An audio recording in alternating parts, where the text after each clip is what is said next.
Yes, the session is live now. Yes.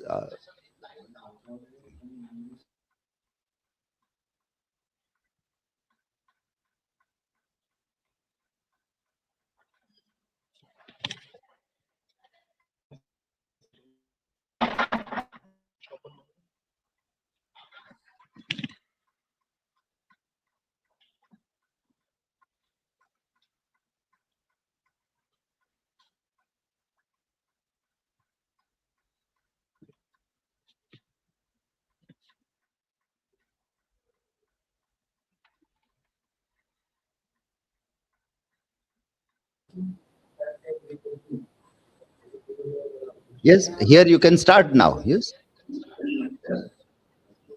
Shall I? Okay.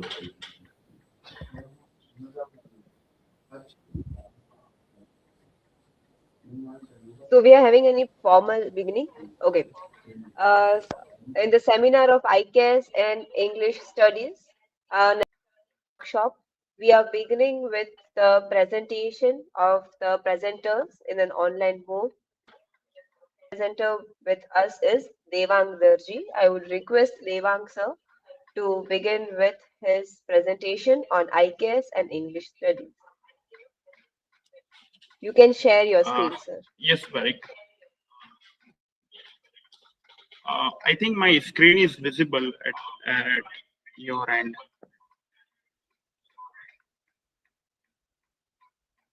Yeah. Yes, your screen is visible now.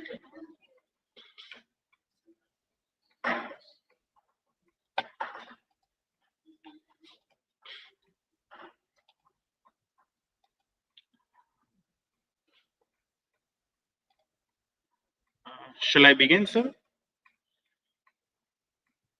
Yes, I should. Okay, fine. Yeah, very good afternoon, everyone. Today, I'm presenting my research paper in terms of Indian knowledge system or indigenous knowledge system.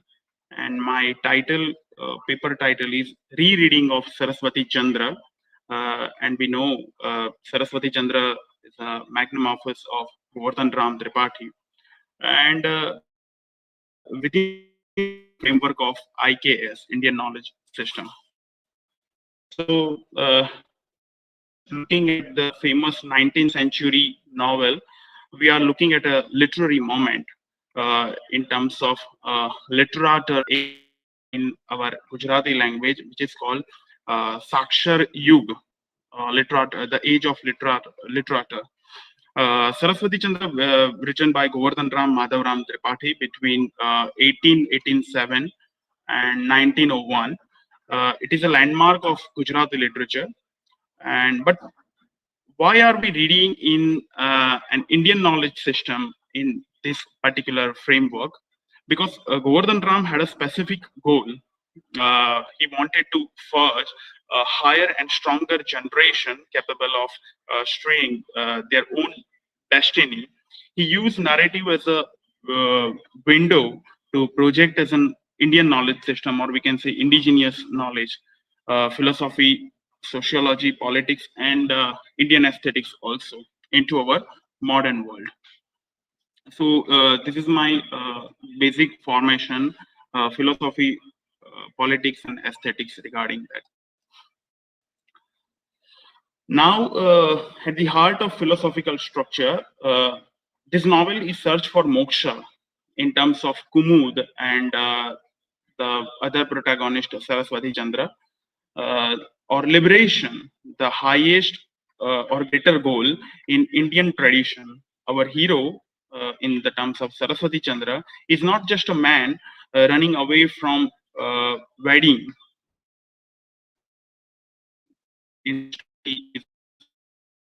Escaping, but it is not actually that. He is a seeker of real.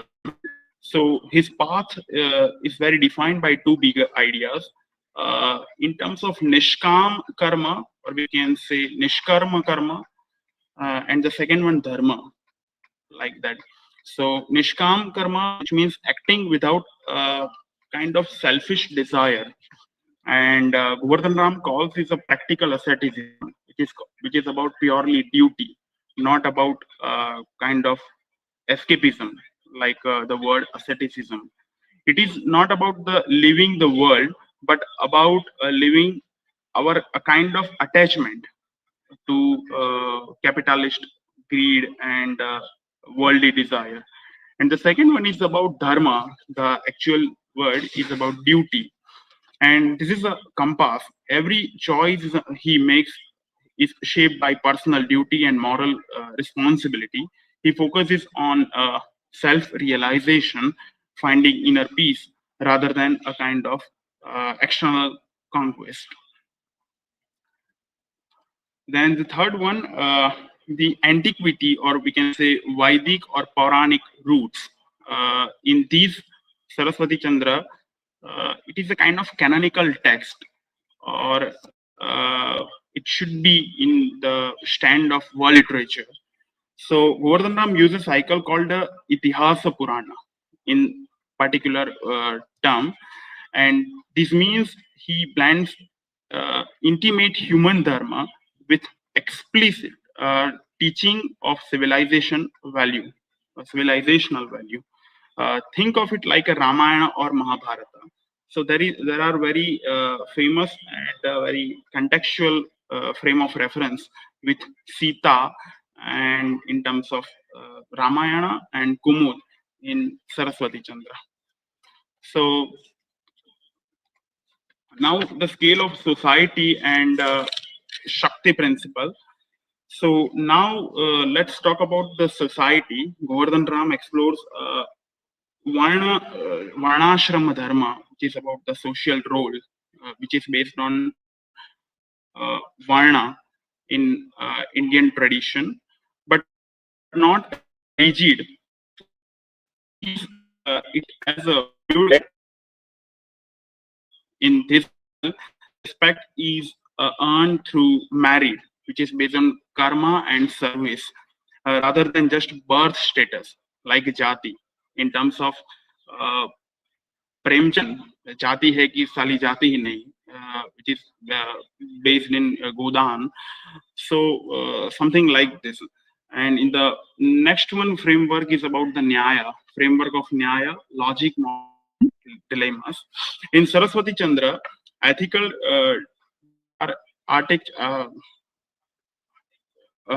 they are built on logic, never just emotions.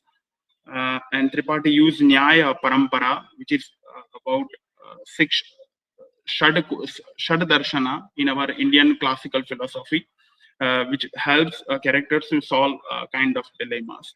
So overcoming impulse, Pramana and Tarka, which is based on logic and moral layering. And then the next one is Raj Dharma, governance and independence.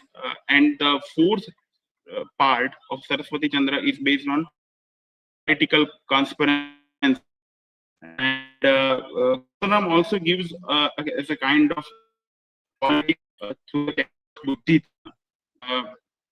buddhi, or we can say the difference or the meaning of buddhidana. Buddhi intellectually is only a kind of pleasure or very kind of aesthetic capitalist value. So in and dharma through this character, where the leader acts as a caretaker for the welfare of the people, and aesthetics value of emotional architecture, navigating rasa theory. So Shanta, Vira, Karuna, and in terms of so this emotional, because Govardhan Ram Tripathi engaged the readers and experience using a of which is called tranquility and peace, then Shringara, love and devotion, and Vira Rasa, a kind of heroism, and Karuna, a kind of pathos or sorrow. And holistic, the next slide is holistic path education and the Gurukulam system in third chapter, kind of Raj Dharma, Rajyanagari, Ratnanagari no Rajya Tantra, we can easily predict that kind of political system that. And there is also a Vedantic philosophy by Shankaracharya. So Govardhan two system of education. He critiques the system, Sorry which is to focused on sorry to disconnect. mechanical memorization and exams. And Sorry to this one a disturb, kind sir, of but colonial influence and IKS system. Yes.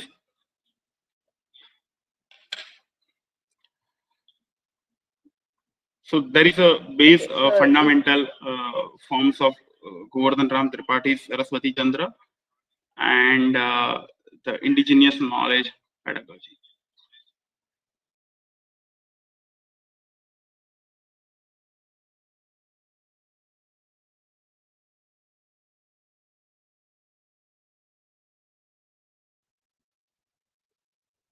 I think there is some network issue and Devang sir is not with us.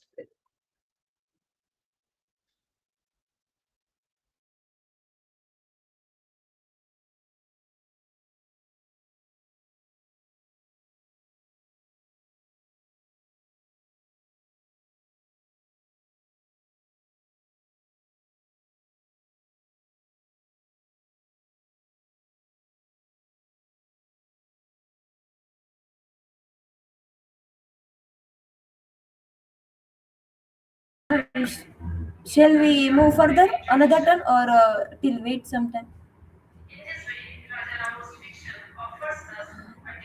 Do we have the next participant with us? Next participant, Asha Khurana. Yes, ma'am. She is. Uh,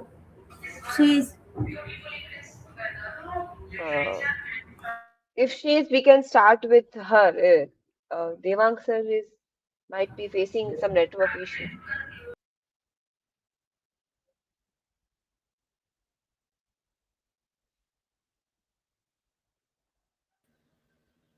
Because this platform is, I'm quite new to this platform. Okay, I'm fine. I'm there.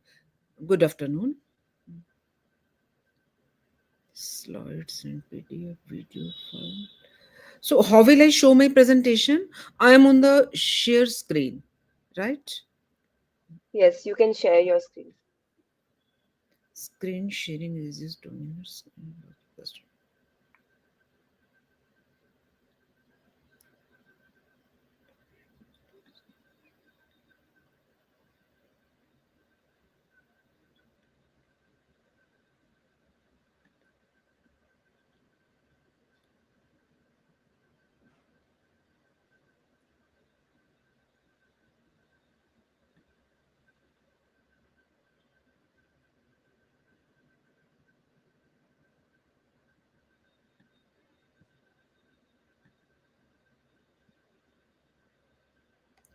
I'm not getting that icon where I have saved my presentation. Give me a minute, please. Sorry.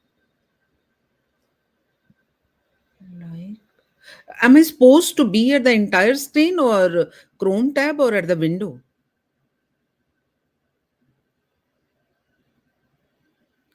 Jheel, I'm not getting you.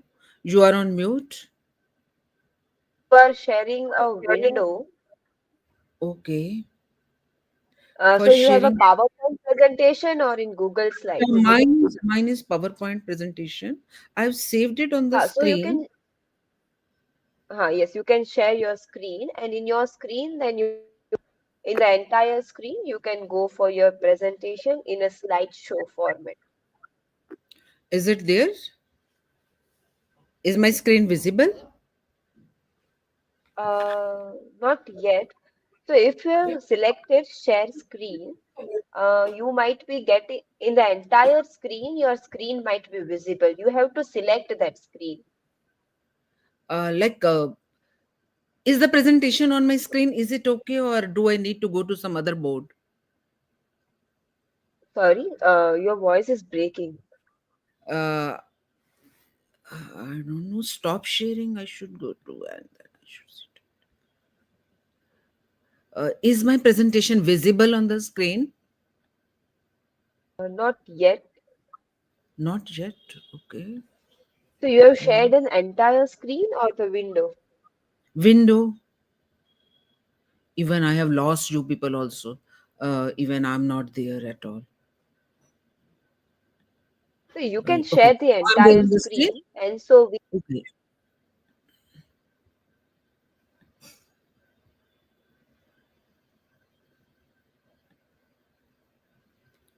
Share screen. I should go and share the entire screen. yes. So when you will select the option of entire screen, Yes. Then. you have to also select your screen. So a miniature tab of your screen might be visible on the screen. Okay. Okay. Okay. Tab, have a click there, and then you can share. Your screen will be visible to us. I don't think it is there. Is it there? It's not there, no? We can see if perhaps due to network issue also it is not visible. No, I don't think it is network issue. I have good network. Just let me try again. Sorry. S- Stop screen share and I'll share again.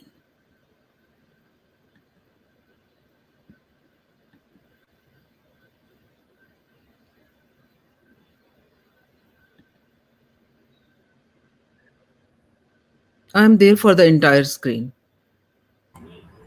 Hello, am I audible? You are Yes. going for the entire, yes. Am I Uh, audible? yes, you Yes, are you are. audible.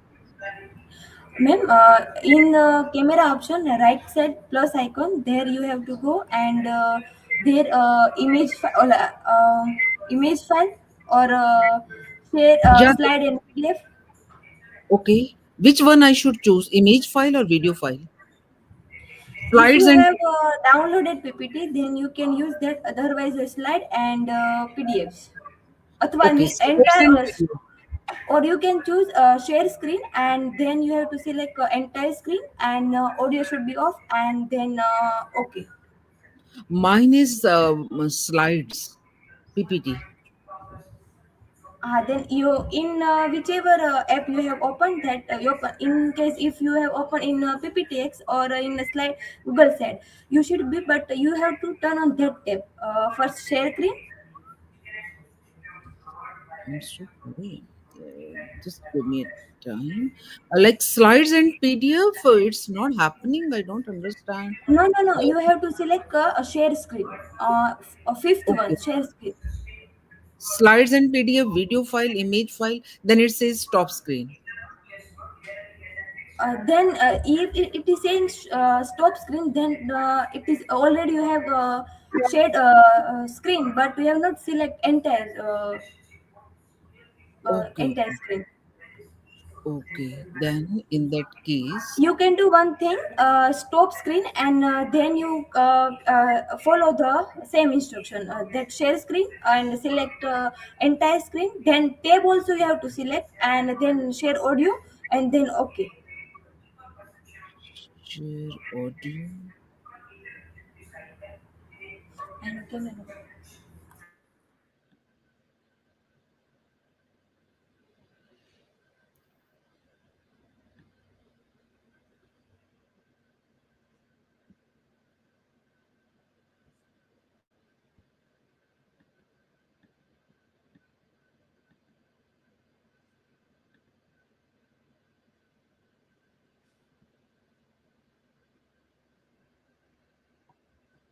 I'm so sorry. It was supposed to be there only.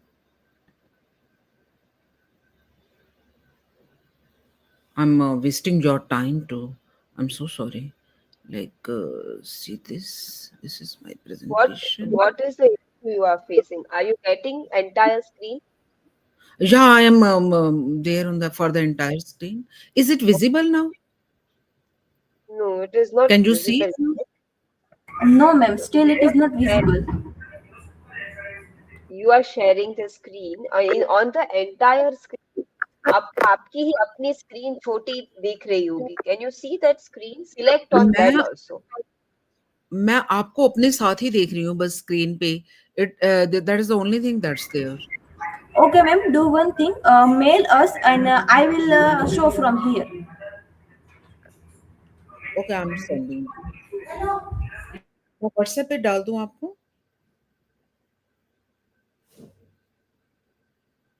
Her convenient for me. मैं इसको I am putting it on WhatsApp. You can mail us on the mail ID whichever given to you. Okay,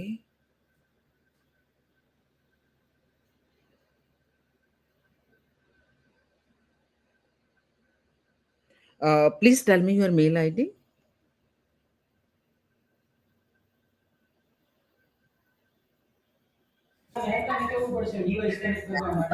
English at the rate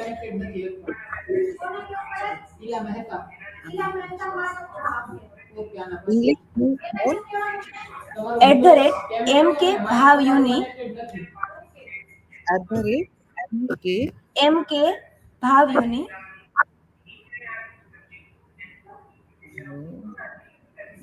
yes .edu dot .edu.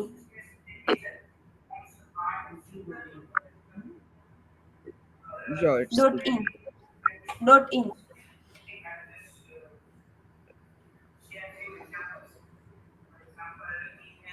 I'll send it to देखना पहुंचा।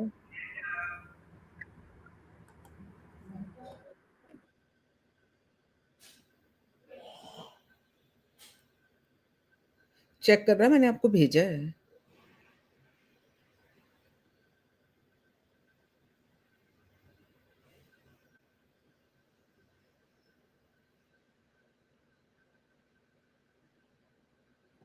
Have you got it? No, ma'am. नहीं आया? मेरा क्या problem है? Understand. एक second, मैं दोबारा से एक बार सब कुछ देख रही हूँ।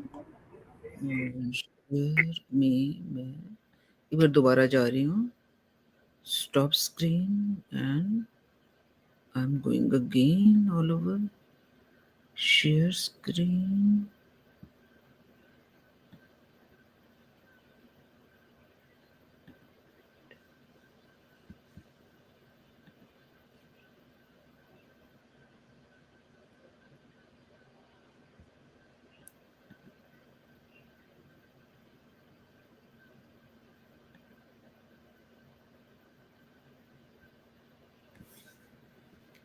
I hope this time it may work.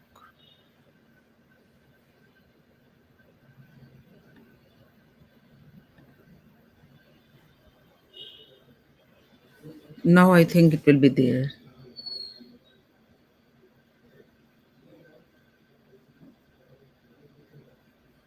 Upload हो रहा है, कुछ नया ही पता नहीं।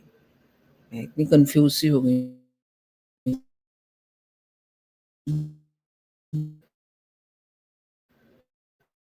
क्या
I think now it will work. It is there.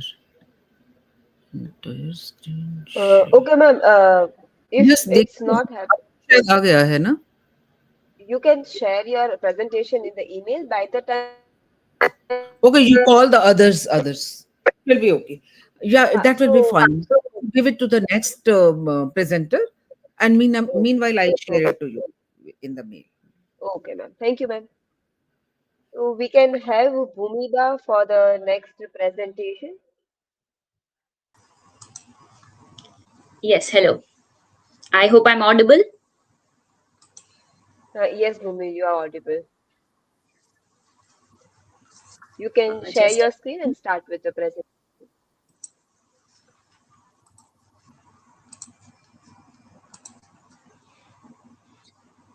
okay. I hope my screen is visible.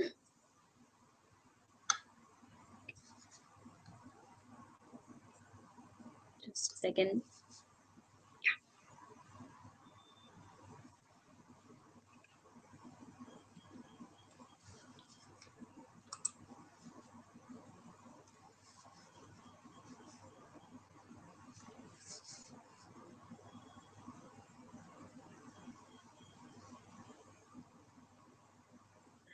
I think that is Asha ma'am's PPT, so it started working. So you're taking her first.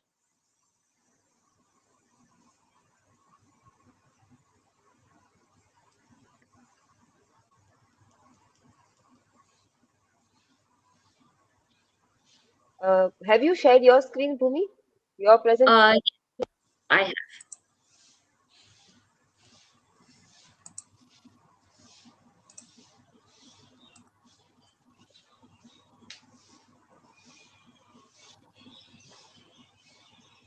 I hope it's visible now.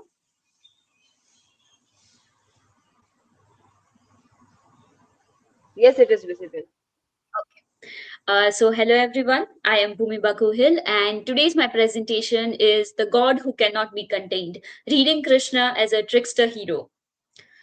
So basically, in my research paper, I tried to imply the Northrop Prize given archetypal criticism and the trickster hero archetype on the mythological figure of Krishna. So my research question was, to what extent does Northrop Prize archetypal criticism illuminate the trickster logic of Krishna's mythological career, and where does the framework reach the limits of its own cultural assumptions?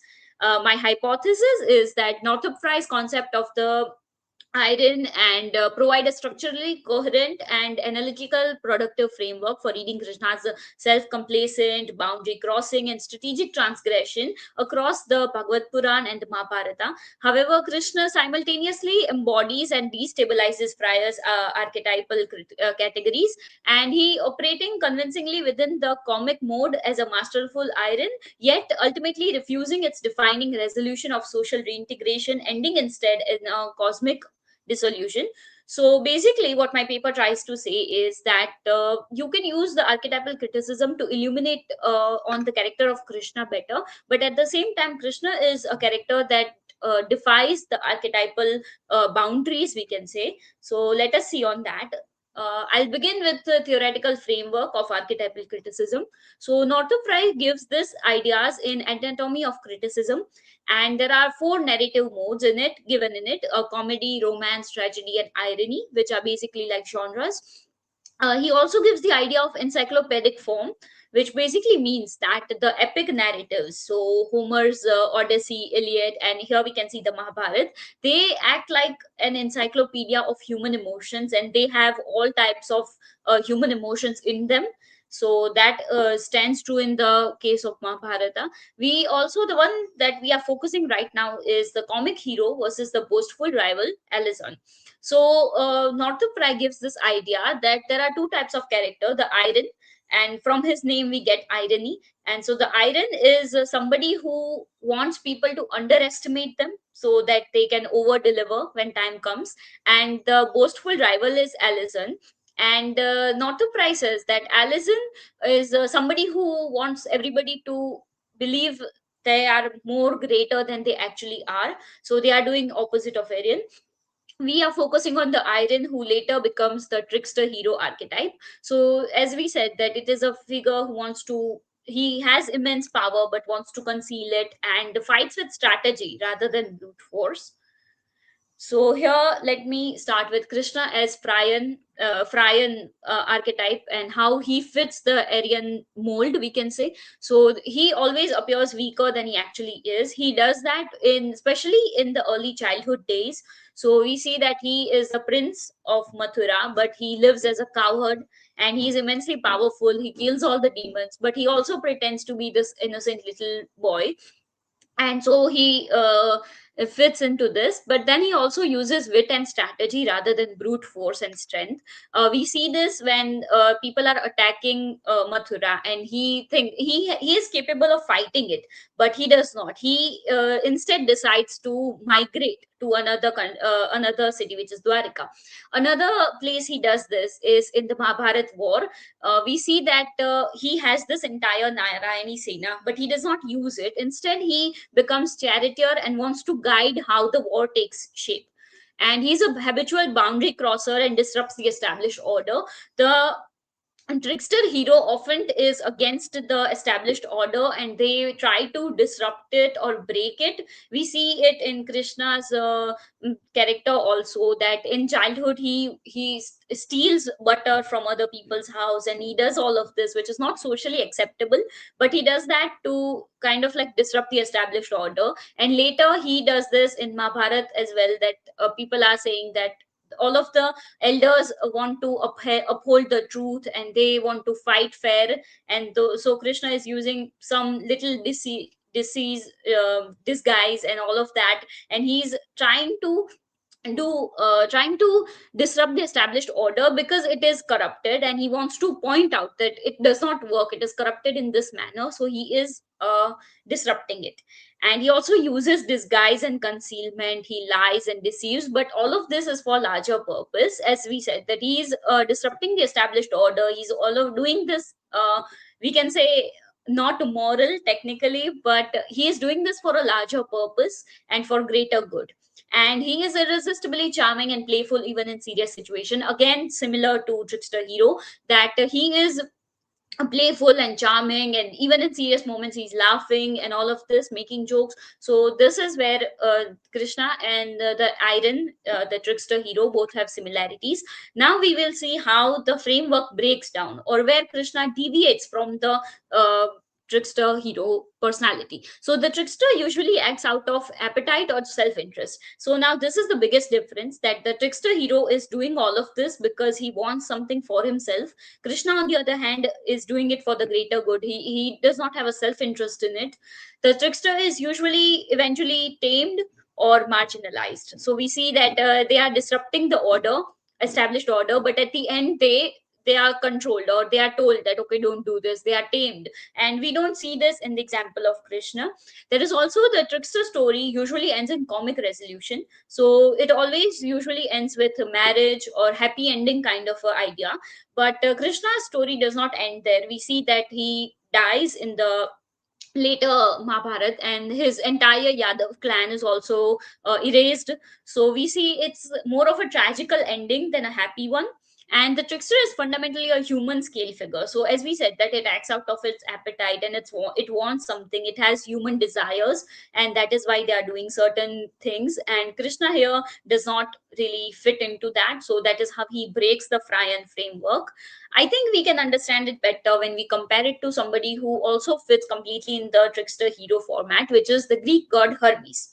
So we see here I have listed out similarities and differences between Krishna and Hermes. So both of them have conceived. Sorry to interrupt. I would Yes. request you to move towards conclusion, as you have already covered 7 to 7:30 minutes. Yes, okay, I'll wrap it up quickly. So that is basically what they have, all of these similarities and differences. And so I'd like to conclude my paper with saying that this is how, like, we see the archetypal criticism is based on the Western mythology and not mythology, but Western stories. And so here it becomes difficult for us to adapt it into we can say Indian context. So we have to see how we can better adapt it, or what new theories we need for it, and we can maybe come up with that. And integrating this research into curriculum, we can integrate it in postgraduate studies with comparative mythology and world literature, and we can do this in PhD research as well. And these are my references, and thank you.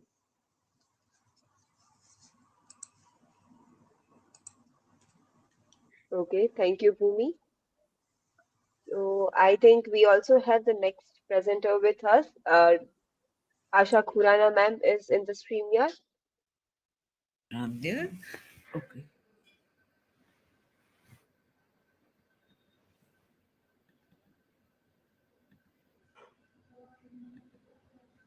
Yes.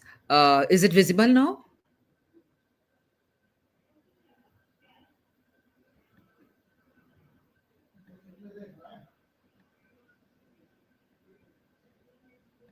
Yeah, a while ago it was there, no? My presentation. Do you find my presentation on the screen? Yeah. Should I start, Jill? Can you hear me? Okay, so we have Asha ma'am with us. Yes. Yes. Yes, Uh, ma'am, we have 8 minutes for your presentation.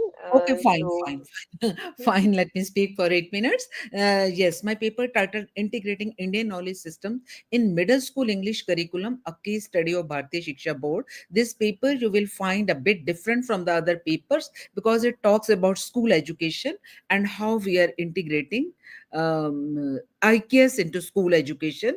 And I'll be talking about Bharatiya Shiksha Board. My presentation disappears from the screen. I can't make out. Yes. Okay. Okay. Yes, like this is my abstract. I'm not going through my abstract. I'm going to the next slide. Yes, let me introduce by talking about Bharatiya Shiksha Board, what it is, Bharatiya Shiksha Board. Bharatiya Shiksha Board is a new board. It was formed in August 3rd, 2022.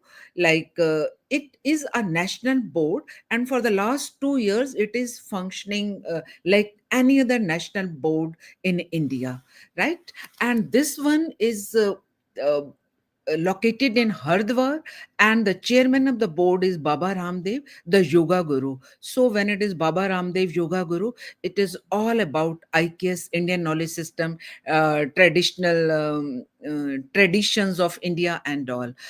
These are some of the information that I got from their side. Bharatiya Shiksha Board, it talks about tradition meets innovation. It talks about that rootedness in Indian knowledge system. It talks about integration with modern pedagogy, and the emphasis is on knowledge from Vedas, Upanishads, Sanskrit, yoga, Gurukul system, and all.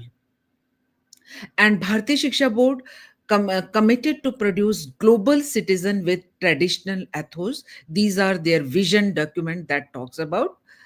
Uh, yes. Uh, like in my study, I have covered that. I have made a study of their textbook, and I have made an analysis whether these the textbook map with the NEP 2020 and NCF school education 2023. What does NCF say about IKS, and what does NEP say about IKS blending into the curriculum? I have mapped the textbook to that, and this is from vision document of NEP 2020. This is quoted in NCF School Education 2023, and I found that the textbook totally mapped to whatever is stated in the NCF School Education. This is one thing. I'm coming to the textbook too. The question arises why they have blended modern education with IKS. They say that the modern Indian knowledge system represent one of the world's most continuous and comprehensive knowledge tradition. This is what in the morning session Professor Dushyant has been talking about. So blending of IKS in the present curriculum is very essential, very important. This is what this Bharati Shiksha Board says. Like Professor Dushyant was talking about, that NEP talks about 5% integration, but Bharati Shiksha Board has framed the curriculum totally based on IKS. It is not 5%. It won't be exaggeration if I say it is 99%. Moving to the next slide. BSB and IKS blend. What will we achieve if we blend IKS into the curriculum? This slide talks about that. Keeping the paucity of time in mind, I'll be showing you the slides on the textbook and what elements of IKS they have included in their textbook. I'm coming to those slides. My research question is, how far do English textbook of BSB and pedagogical approach cater to IKS blending while teaching English language? Literature review is there. Method of study, it is qualitative research, it is analysis of the textbook, and plus a Google survey through Google form. And see, these are my research findings.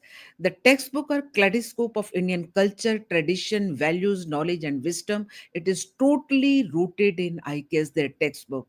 And like textbook from class 1 to class 8, the books have been named of the name of nakshatras: Ashwini, Bharani, Rohini, Mrigashiram up to class 5th.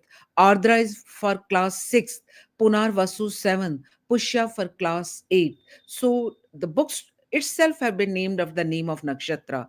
Content curated is all from the IKS sources. There are stories taken from Panchtantra, Hitopadesh, Ramayana, Mahabharata, folktale, Upanishads, and in each and every unit we come across Sanskrit shlokas and all.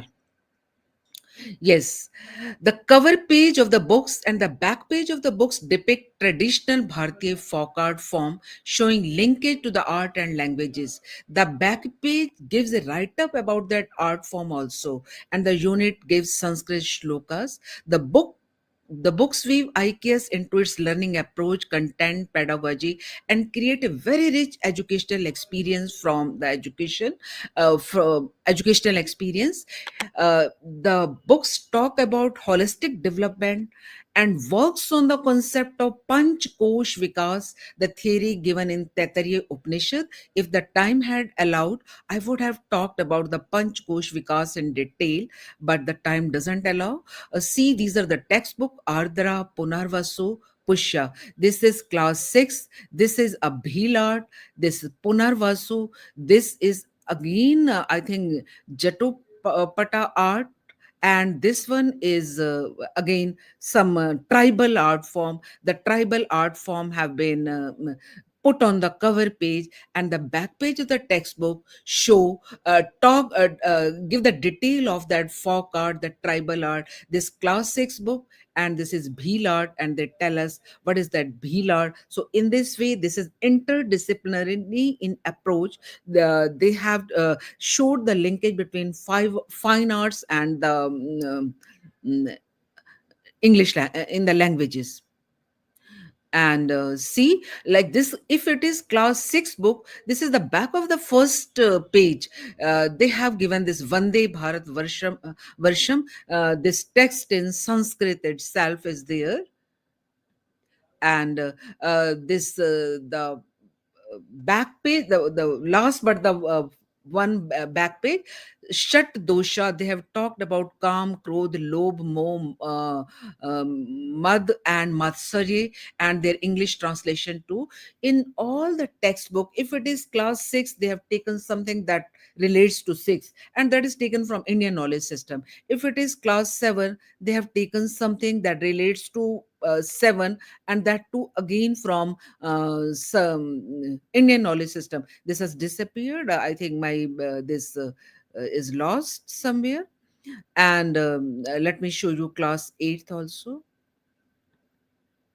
Yeah, this is class 7. See this Saptaraj Yag. What are those Saptaraj Yag? This is in the class 7. So this is all from IKS. This is my like, I want to highlight how they have taken the total content is taken from the IKS, and the very boldly they have woven multilingual approach into the teaching of English language. Sanskrit shlokas are given, the meanings have been given in Hindi too. A bilingual approach is there.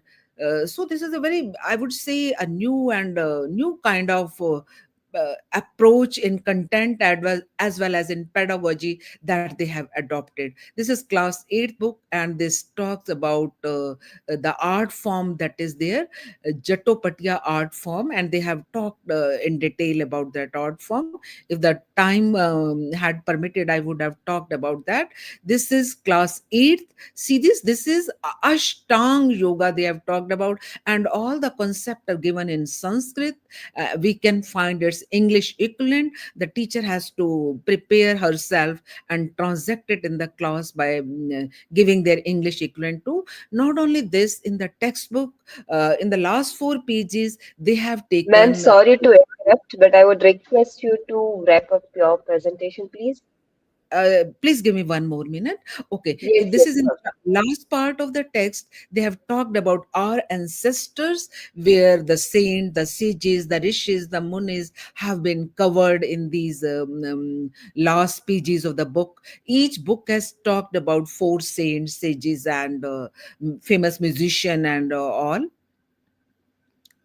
See, these are the 2 pages from the textbook itself. This is Panch Kosh Vikas, which I can't talk right now, as some other time I'll be able to talk. This is a glimpse from the unit where they have given Sanskrit shlokas. So these are their unit. Like the theme of the unit again, all from themes I've taken from Indian knowledge system and all. Pedagogical approach is multilingual, activity based, integration of technology, and there are regular training sessions for the teacher, since this board being the new board, and they are capacitating their teachers on regular basis. This is another of my though that was the analysis of the textbook, and these are the analysis of the a Google form survey report. The teachers were all the teachers were appreciative of the IKS integration in the textbook. 75% teachers said they are facing difficulty in teaching that content, because the approach that they have to follow is multilingualism, technology integration, activity based. So the teachers are being capacitated to deliver the content in the classroom in the right manner. So this is discussion and way forward. The study shows that the vision of the Bharatiya Shiksha Board, formulated according to NEP 2020 and the mandate of NCF school education, has been fully translated into the English language textbook. The board is affiliating school all across India. They have already affiliated 800 schools with them. The board is making all out effort to capacitate teachers hailing from different parts of India through regular online trainings to follow multilingual, learner-centered, activity-based and technology-integrated approach. In the coming years, Bharatiya Shiksha Board is going to lead when it comes to teaching IKS-based curriculum and leading on the global platform. Since Bharatiya Gyan Parampara is the richest in the world, let's restore it. With these words, my presentation come to an end. Thank you for your patient listening and bearing with me, as I was so deficient in the use of technology. Thank you, Jill. Thank you, sir. Thank you, ma'am.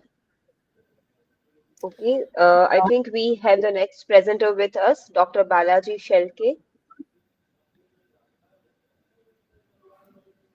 I would request Dr. Balaji Shelke to come on screen and present the screen. Asha ma'am, you can leave the StreamYard and you can continue watching our presentations on the YouTube. Thank you. Hello. Hello. Good afternoon. Am I audible? Yes, sir, you are audible. Please give us Is few my screen minutes. visible? Few minutes, sir.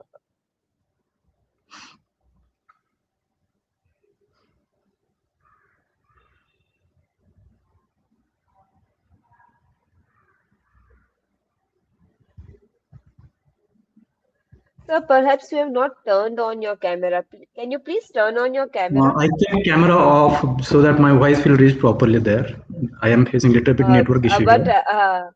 as we are Yeah, having a YouTube live, it would be great if we can yeah. I have will. you I on will try. screen. I try. Let's see.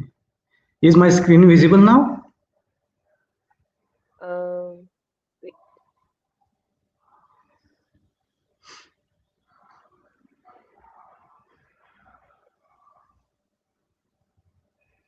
Sir, I would request you to, yes, your screen is visible, but if we can also have you on the screen for a while, at least in the Just a beginning. second, just a second. Yes, yes, yes, yes, Yes. sir. Let me check.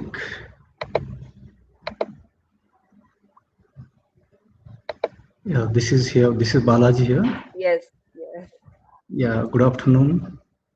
So before proceeding further, I would like to thank our organizing committee, especially Professor Bharat sir, for accepting my paper and giving me the opportunity to present my paper here. So let me begin my presentation now. Hope this is visible. Yeah. So my paper title is Indigenous Ecological Knowledge and Tinai Poetics, a reading Sikkim's Lepcha oral tradition through IKS eco-criticism. So this paper tried to explore how ecological thinking in India is not new, but deeply rooted in both classical as well as indigenous tradition. The study brings together Tinai poetics from Tolkappiyam and Lepcha oral traditions of Sikkim to show how literature reflects a close relationship between human nature, especially the Indian literature. For example, the Tinai links landscape like mountains and forest with human emotions, while Lepcha traditions treat Sorry to mountains such interrupt, as... sir. Yes, ma'am. If we can have you on the screen, we will also have a good photos and you will also have a good video of your presentation. No, it's okay. It's okay, ma'am. Let me finish this. At the end, I will turn it on again. Fine, sir. Okay. Okay, ma'am. So we are currently facing serious environmental challenges such as climate change, deforestation, and biodiversity loss. And eco-criticism has developed a field of study how literature represent nature and environment concern. Most of eco-critical theories based on Western ideas, which often separate human from nature. For example, literature teaches nature as a resource, while romantic poetry try to idealize nature but keep it distance from human society. In contrast, Indian traditions sees human as a part of nature, and this study tried to argue that Indian knowledge system offers a more integrated ecological perspective, both Tinai poetics and Lepcha traditions, that shows human emotions, cultural practices, and environmental conditions are interconnected. So this is my entire research gap. So far on Northeast literature, especially applying the Tinai poetics and the Lepcha literature, no research is available or hardly any research was available there. My objective of research is to understand Tinai poetics as an ecological and literary frameworks and to analyze Lepcha oral traditions to explore their ecological meanings, to compare both systems, to identify similarities and differences, and to explore an Indian knowledge system-based eco-critical model. So this methodology I have applied here, qualitative, comparative, and interdisciplinary. So let's see how the things move ahead. So Tinai poetics comes from the Tolkappiyam. This is an ancient Tamil text, and it is a system that connects landscape, emotions, culture, and human life. Unlike modern theories, it does not separate nature from human experience. For example, mountains are associated with love and union in this text, in this Tinai poetics, forest with waiting and patience, agriculture lands with domestic life. These associations show that human emotions are shaped by environment, and Tinai also Balaji, connects. Yes, is sir. not able to put a camera on, Balaji. Sir, camera, maybe due to the network issue, I turn it off. No, keep it on because as a proof we have to take that. No? The presenter is the same person. Yeah. Yeah, just a second. Yeah. Just a second. Yeah. Okay. Fine. Fine. Okay, fine. Shall I move ahead, sir? Yes. Yes. Yeah. Please. Yeah. So, just a second. What happened? Yeah. Yeah.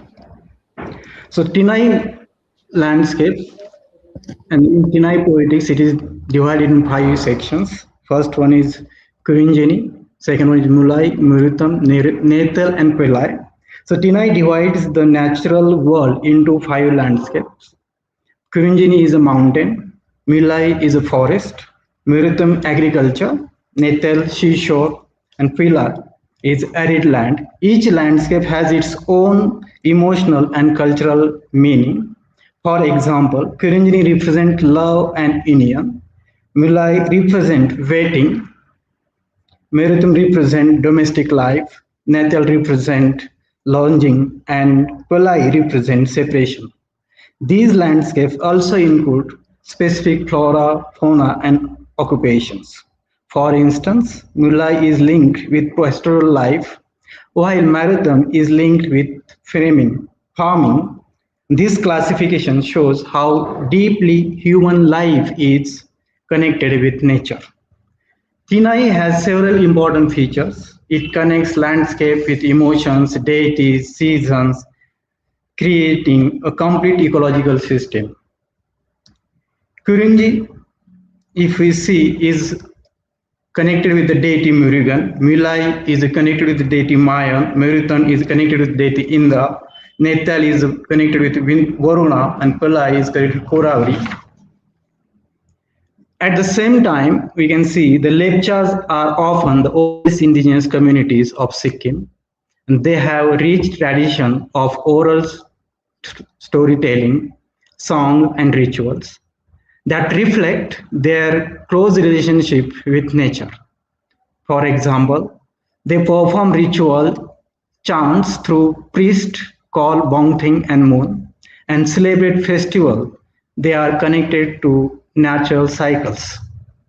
Their daily life, including farming, forest use, is guided by ecological knowledge. Unlike modern societies, they do not see nature as a separate or inferior. Instead, they live in harmony with their surroundings. This makes their culture as important example of sustainable living and ecological awareness. So Lepcha cosmology is based on the belief that nature is sacred and alive. They follow animistic traditions where every element of nature has a spirit. For example, mountains are seen as ancestors, rivers as living, life-giving beings, forest as sacred space. This belief system creates a strong moral relationship between human and nature. People avoid harming nature because it is spiritually significant. This world is very important. This worldview is very important from different industrial thinking, where nature is often treated as a resource. Lepcha cosmology shows how spirituality can support ecological balance. A key example in this belief is that Lepcha originates from Mount Kanchenjunga, which is considered as a sacred ancestor. Other examples are also there, like river Tista, then sacred forest protecting through the rituals, creating myths showing equality between humans and nature. So this study brings Tinai poetics and Lepcha traditions together in comparative framework. Tinai provides a structural theoretical model, while Lepcha tradition represent lived ecological practice. For example, Kurinjini landscape in Tinai, which represent mountain and love, can be compared with the Lepcha belief in Mount Kanchenjunga as a sacred ancestral space. Similarly, Mulai landscape associated with the forest and patience, which reflects in Lepcha sacred forest practice, where nature is protected through rituals. So there are many similarities between Tinai poetics and Lepcha ecological traditions. Both systems treat nature as sacred and meaningful rather than as a resource. For example, mountains are considered as sacred in both the traditions, and there are differences also.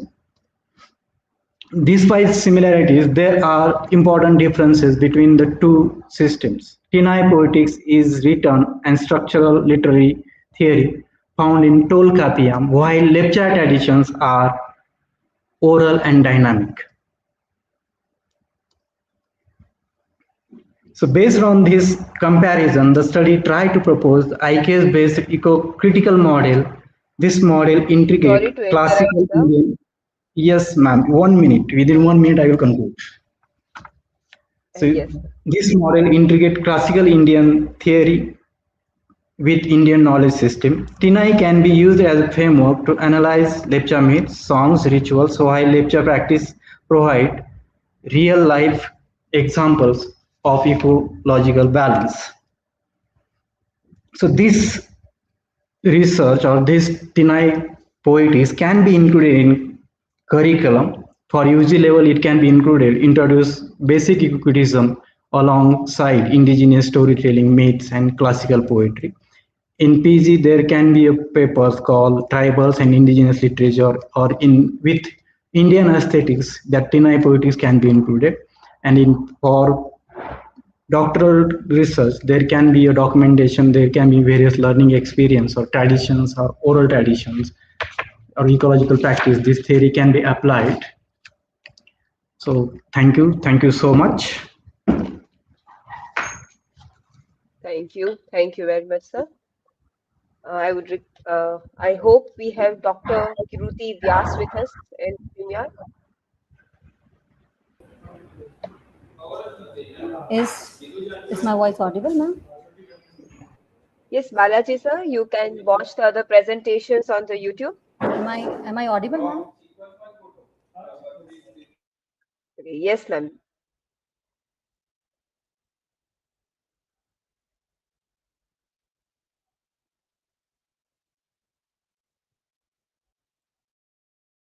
I'm sharing my slides. Will I have to upload it here? Then only I will be able to show, or I can share directly my screen. You can directly share your screen, ma'am. You can share a window or entire screen, what is comfortable for you. Okay, no worries, ma'am. Thank you so much. I think I have shared. If it is visible, just do let me know.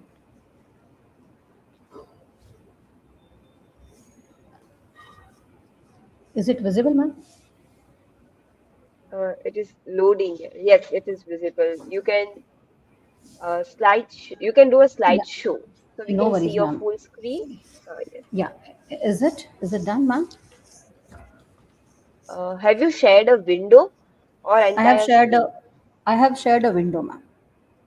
So I request you to share an entire screen. No worries, ma'am. I'll do that. Yeah. Fine. Yes.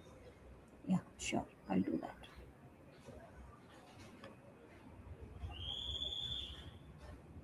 I'll be sharing entire screen. Yeah, it's done. And now I'm starting the slideshow. So I think you'll be able to see that. Yes, ma'am? It's loading.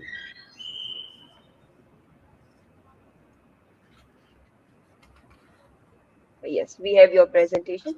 You can Yeah. hide that bar which we are able to see at the end of stop sharing and hide. So you can hide that. And we have 8 minutes for your presentation. So you can start. Is it? Oh, yes, you can start.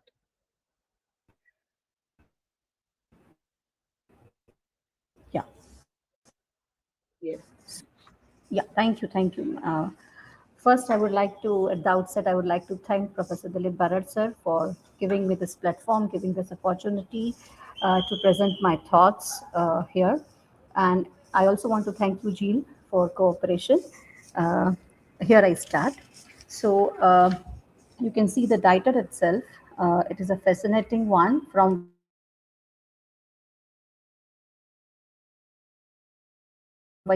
particular paper called Learning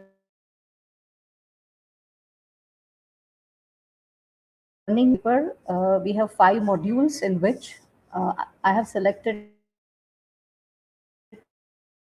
text, translated text also. So here, this will be a great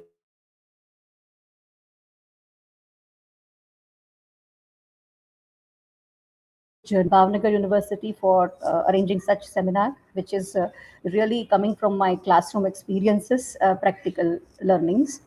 So I situate myself proceeding because this position is from which I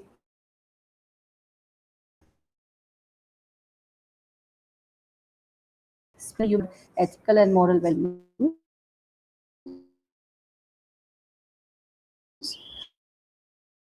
So you can see here, look at these modules.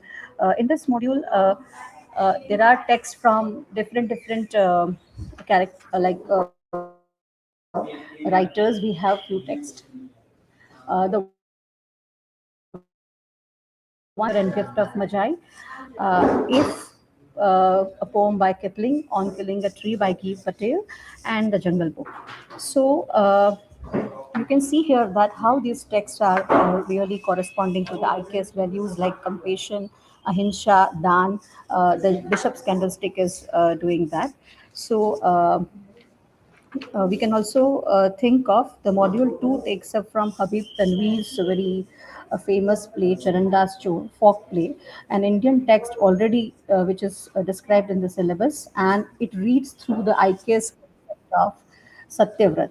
So the vow of absolute truthfulness. Module 3 places Premchand's Panch Parmeshwar alongside the O. Henry's The Gift of Magi and reads both through the IKS lens of Nyay, which is justice, and Nishkama, which is seva and selfless services.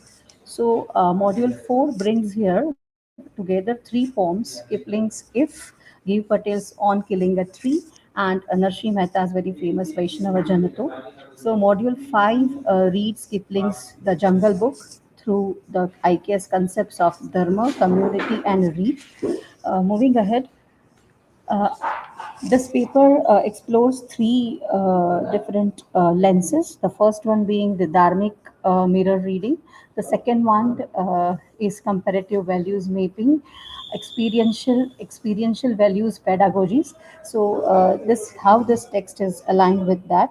So the first lens is Dharmic mirror reading, where each literary text is read as a mirror reflecting IKS value clusters. So Yam, Niyam, Bhakti, Ethics, Gita, and values are made philosophically precise, not just emotionally felt. The second one being the comparative and values mapping, where students create structured maps pairing IKS ethical concepts with themes in English and Indian English texts. Convergences and productive differences are explored. And the third and the final one is the experiential values pedagogy, where we can have the Swadhyay journals, which is called the Dharmic debate, where self-study topics are discussed, values design challenges, synthesis tables, IKS reflective practices fused with design thinking methods, because I'm also teaching one of the interdisciplinary subject design thinking there. So we can have this that how this bishop's candlestick. I shall illustrate that the first lens, the Dharmic mirror reading with this module.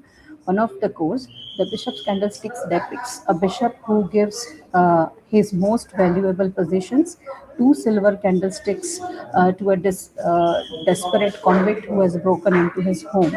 So that's the only option, which is one of the Ahimsa Karuna Dana that we are learning from that IKS concept. And the same thing can also be studied through other 3. So I ask my students usually, is the bishop a karma yogi? Discuss his act using the concept of aparigraha, which is non-possessiveness, and Bhagavad Gita's description of the ideal devotee in chapter 12, the Nirmoha, the one who has no sense of mind. So that way, Charandas Chor also, we can also explore Satyavrat and uh, uh, a thief promises a sadhu never to lie and keeps that promise even unto death, refusing to deny.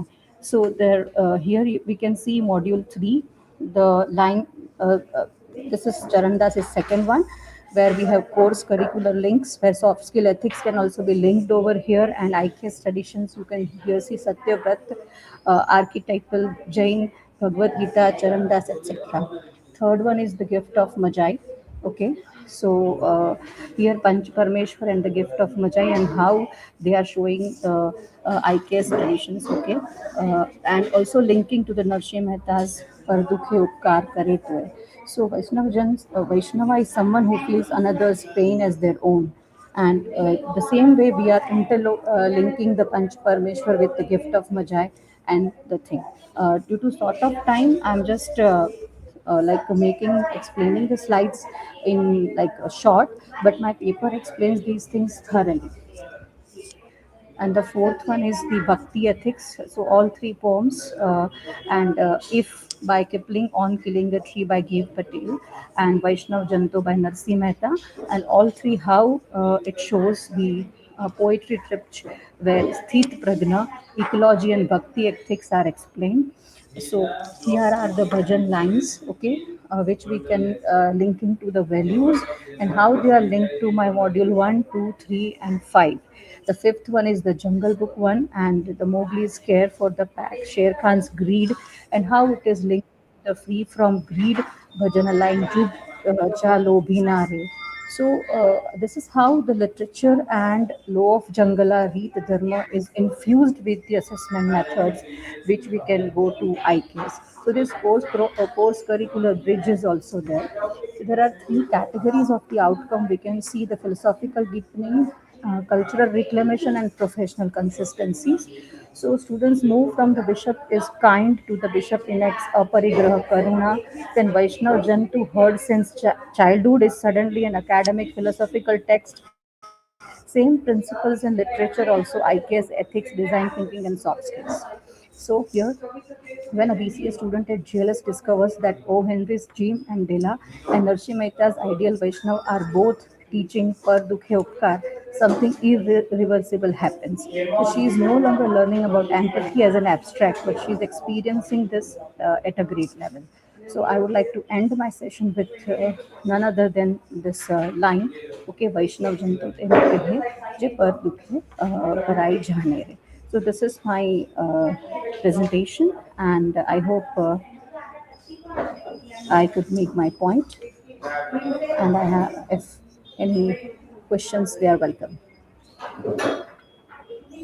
Thank you, ma'am. Thank you for your presentation. Thank you so much.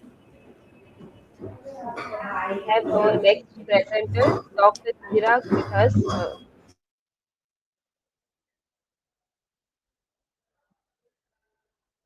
We would move towards the next presenter.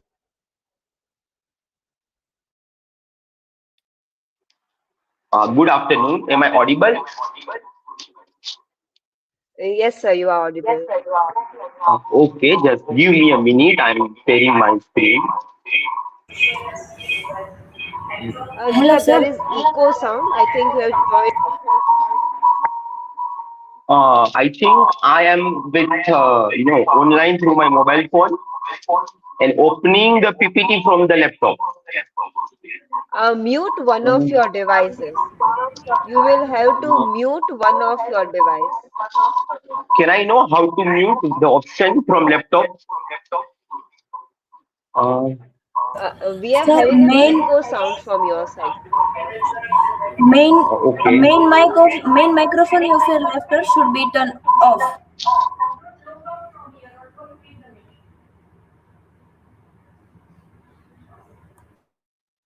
Okay, so now we are not having an echo sound. We are not. Ma'am, he muted his mic. Okay. Hello. Am I audible? But the echo sound is So you still have there, right? joined. Yes. How about? I mean, still is there In one echo of the still? device which is not your main device, mute voice input and output in that device.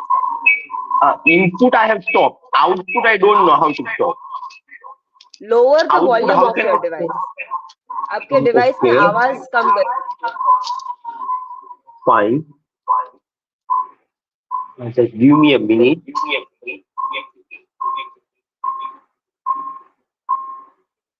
Is it okay now? Hello. It is okay now.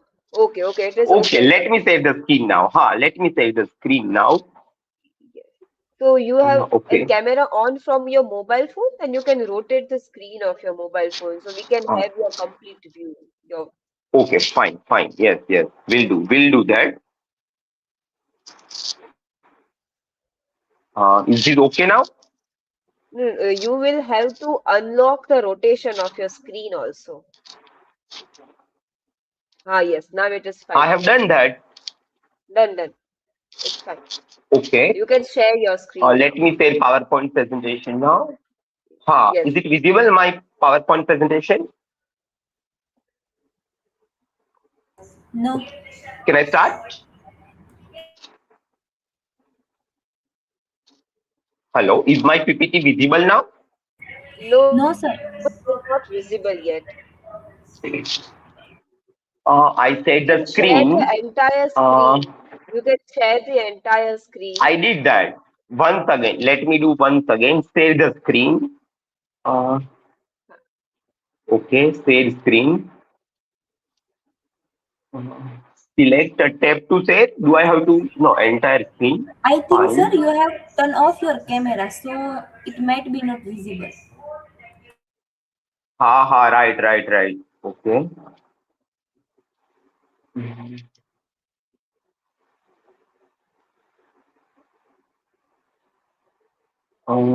Is it visible now, my screen?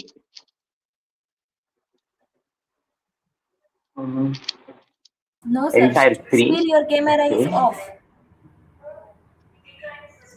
No, it is on from mobile phone as well as on laptop, and I am sharing the screen from my laptop. Okay.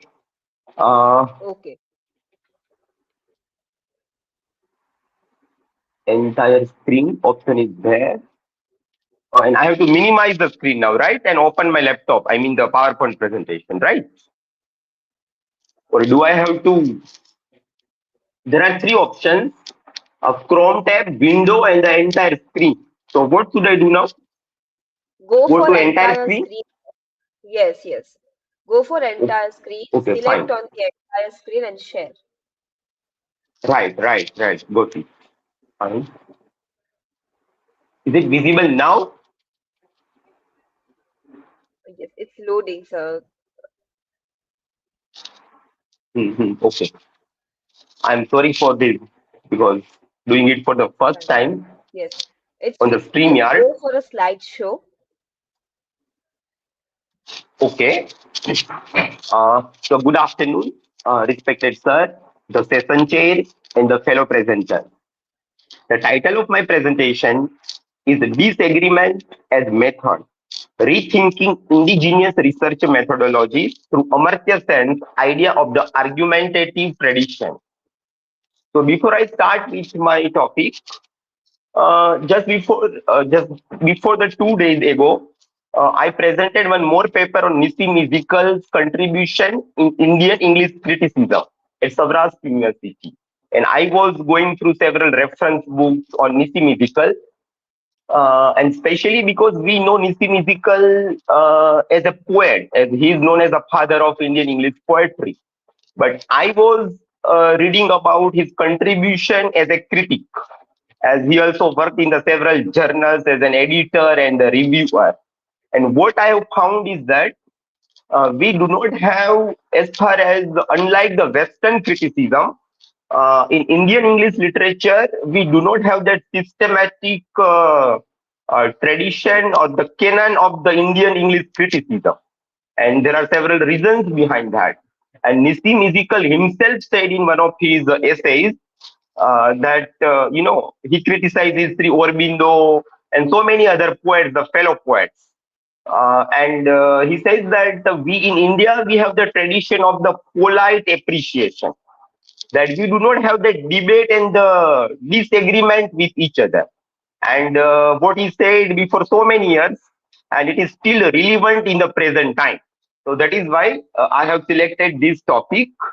Now, this is a book that I have referred, Decolonizing Methodologies, Research and Indigenous People by Linda Smith.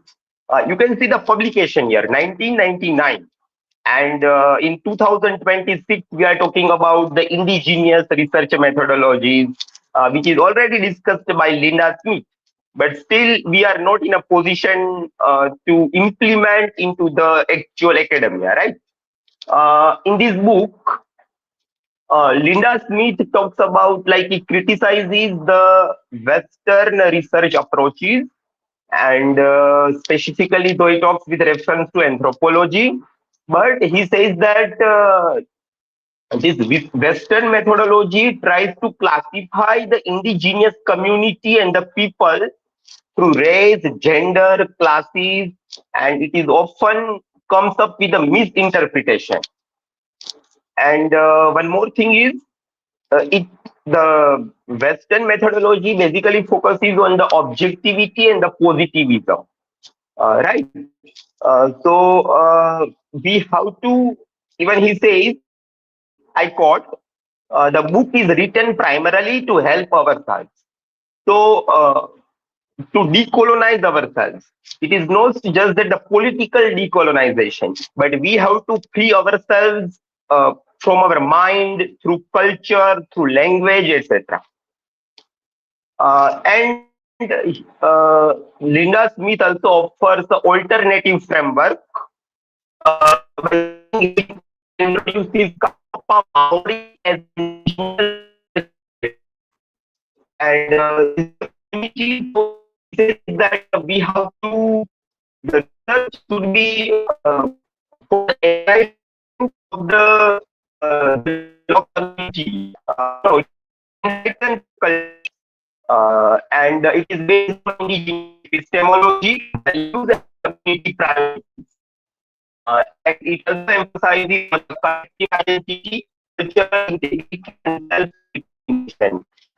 This also, my research work even related to, and one of my professors said that instead of going for British literature, better you go for Indian English literature, because whenever we read our own literature where we belong to, our own culture, so we would be able to,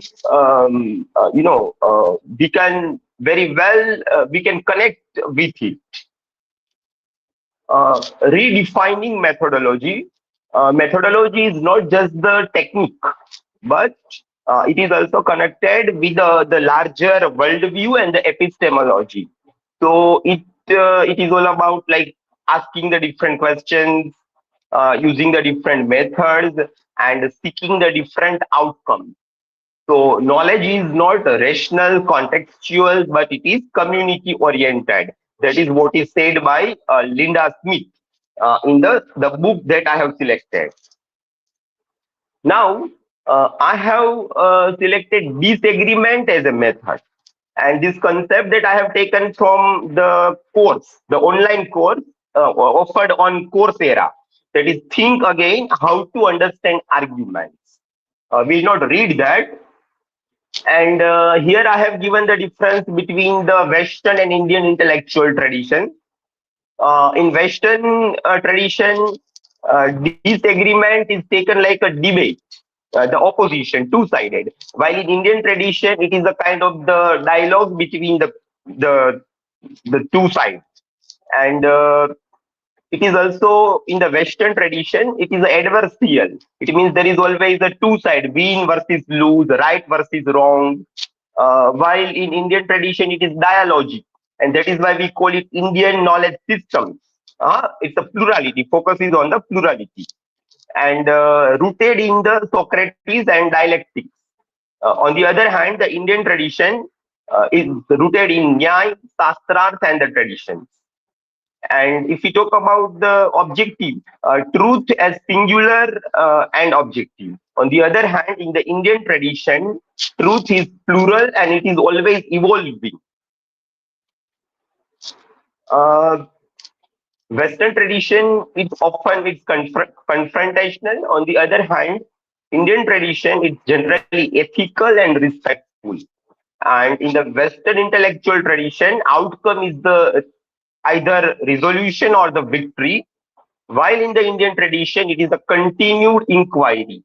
And that is what during my master's, I studied Indian poetics. So, as we have studied that Bharat Muni, so everybody is talking about what is the soul of the poetry. One says that Rasa is the soul of the poetry, Dhwani is the soul. So, it is a continued inquiry. Then pedagogy, structured argument in the Western tradition, and in the Indian tradition, it is a questioning dialogue between the Guru, Shishya, etc. So this is the basic difference between the intellectual tradition of the Western versus Indian. Now, I have selected this book by Amartya Sen, The Argumentative Indian. Even in the morning, one of the plenary speakers also talked about this book, and I have taken it as a framework.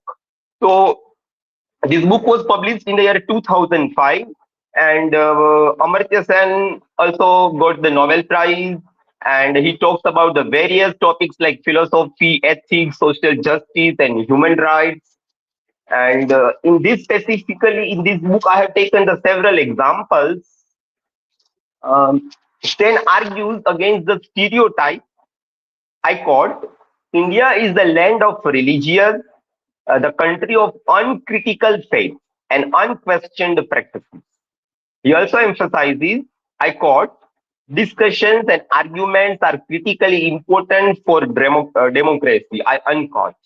So, Sen connects India's identity as a secular democracy since 1947 to its long tradition of debate and discussion, argument and dissent, heterodoxy, plurality.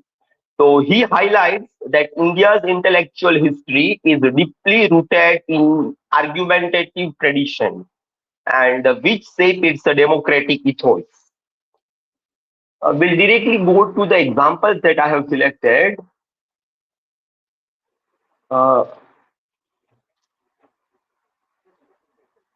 Yes. Sen substantiates the deep roots of India's dialogic culture through historical examples such as Emperor Ashok, who actively promoted public reasoning and inter-religious dialogue as part of his policy of dharma. Similarly, Emperor Akbar institutionalized debate by establishing the Ibadat Khana, that is the house of worship, at Fatehpur Sikri in 1575, where Sorry to scholars from interrupt, sir. different. I would Okay, request you to got it. move towards the wrapping up. Sure. Right. So here we can see that the people from the different religions were allowed to speak and give their opinions, right? And we'll take one more example.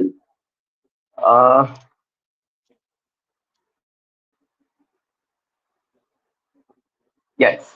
Was the space of argument truly open to all or restricted to privileged sections of the society? That is the question that we have regarding even the pre-modern India. So, however, despite these structural limitations, there are powerful examples. And one very important example is that from Mahabharata that is given in this book, particularly in the dialogue between Draupadi and Yudhishthir. During the period of exile, Draupadi does not passively accept her situation. Instead, she questions, criticizes, and confronts the Yudhishthir's inaction and excessive patience. This moment is artistically represented in Kirartajuniam by Bharvi, where Draupadi's voice becomes a powerful example of disagreement as a resistance. She not only challenges Yudhishthir's decisions, but also questions his sense of masculinity and kingship. Her words are sharp, bold, and intellectually forceful. So here, I'm not reading this quotation that I have taken, but here we can see that even Draupadi, being the female, disagreeing with the king, the powerful king. And now I will go to the conclusion part. So, offering the methodological implications based on the theoretical framework that I have selected. When we talk about the research in the English studies, So what we can do is space for multiple voices and counter arguments. So we have to, even there are some critiques, there are some, fellow researchers, teachers, we have to take the disagreement as a very powerful tool for our research. And it can be also as a data collection. And we also have to be very sensible about the power sensitivity. It means that, for example, I will give one example, that, for example, translation. So who has translated that particular textbook? The people in the power. So there will be again a problem with that thing. And the researcher's own positionality. Sometimes the researcher himself or herself has some kind of the prejudices, race, gender, etc. So when we apply the indigenous methodology in our English studies research, all these points can be helpful. Okay, thank you. Thank you. Thank you, sir.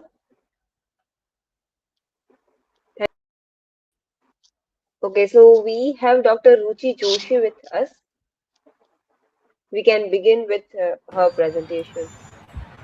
Hello, good afternoon. Am I audible? Yes, ma'am, you are audible. Yeah, I'm just sharing my screen. Few seconds. Just update me. Is the screen visible?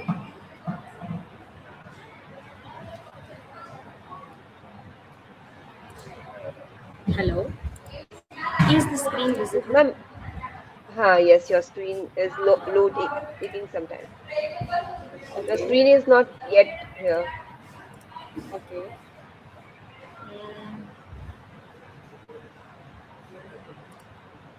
Now?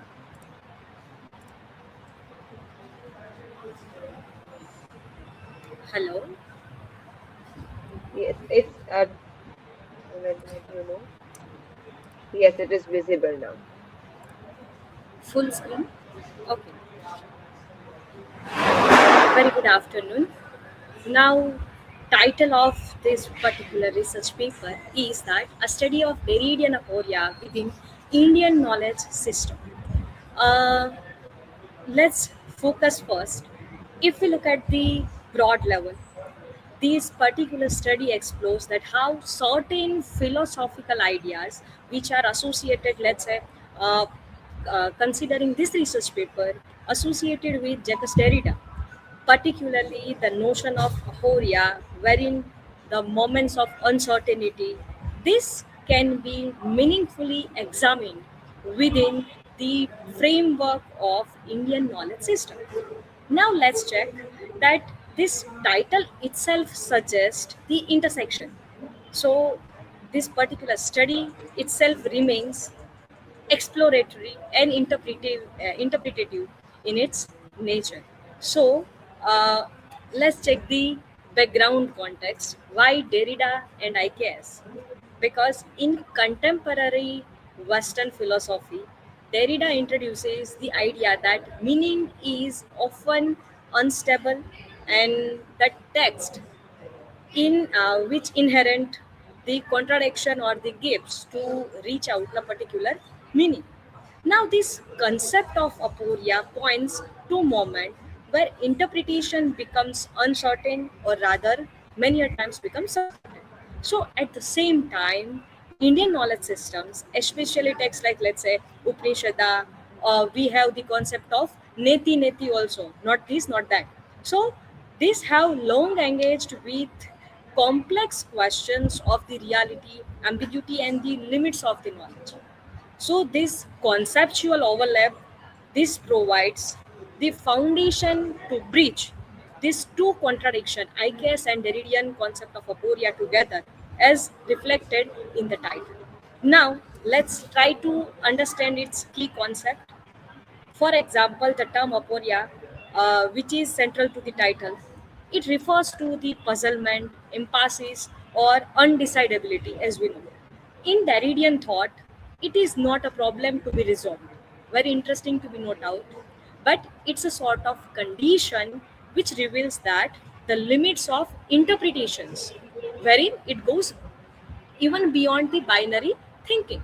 So this study uses the term in a broad and conceptual senses, which allows it to function as a lens rather than a rigid, a particular framework, wherein limits of language and expressions are being testified, just as in Derridian binary concepts. It goes even more deeper if we look at in Indian knowledge system. Then I'm sorry. Yeah.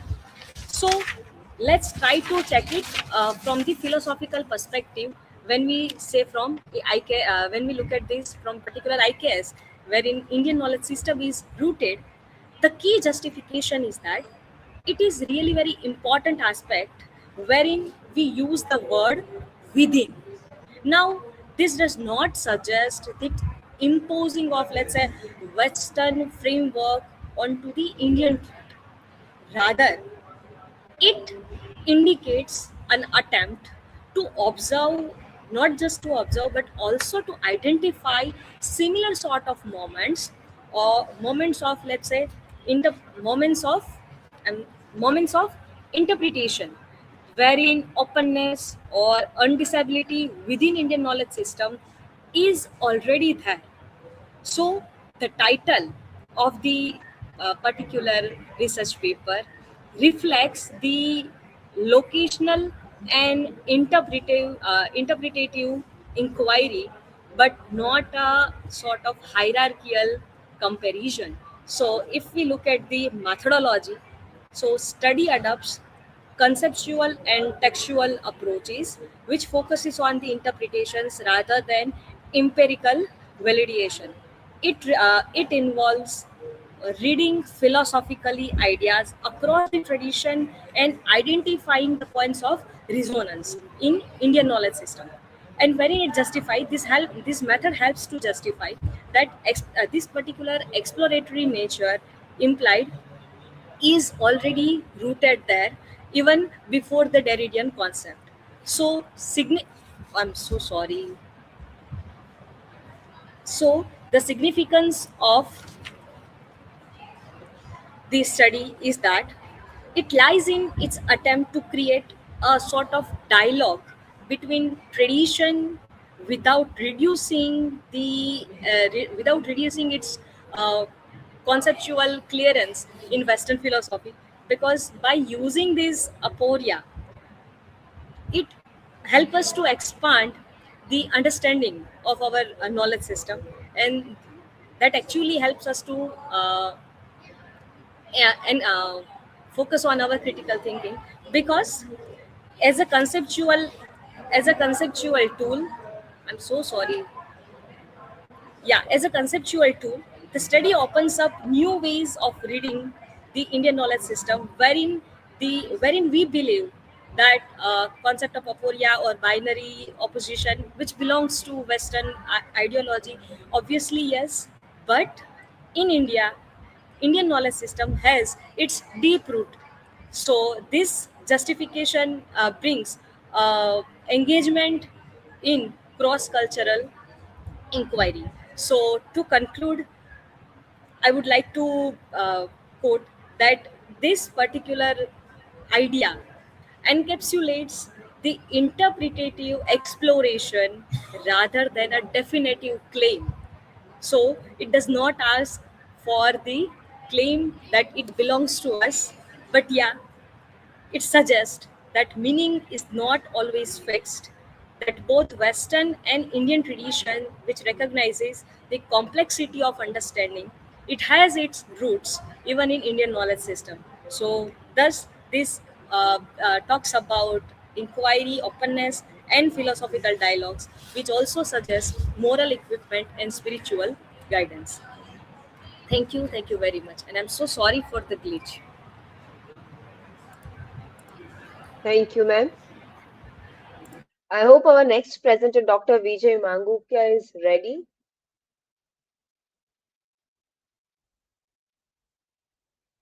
Dr. Mangukya, do we have Vijay sir with us? Vijay sir, please turn on your camera and mic so we can add to in stage. Okay, Dr. Vijay is requested to turn on the camera so we can have you on the stage. Currently, you are in the backstage.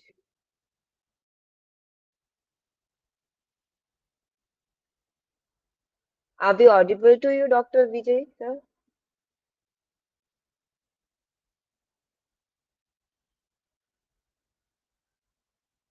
If he is facing some issue, we can move towards the next presenter, that is Dr. Mohini Parmar. If Dr. Mohini is ready, then we can move with her.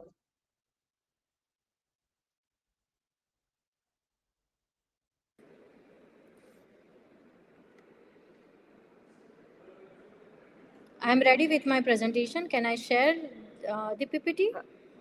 Yes, ma'am, you can share your presentation. Thank you so much.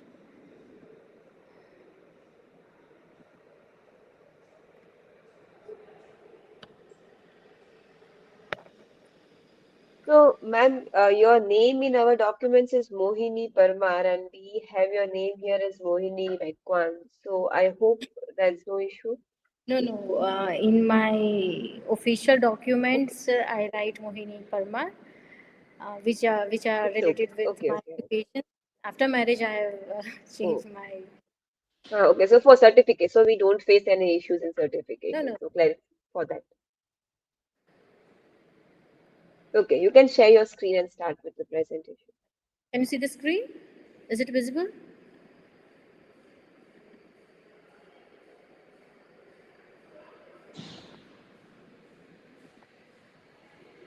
Can you? Yes, Can you see your the? screen is visible. Yes. Fine. You Okay. can do a So slideshow. You can do a full screen as a slideshow, and then you can start.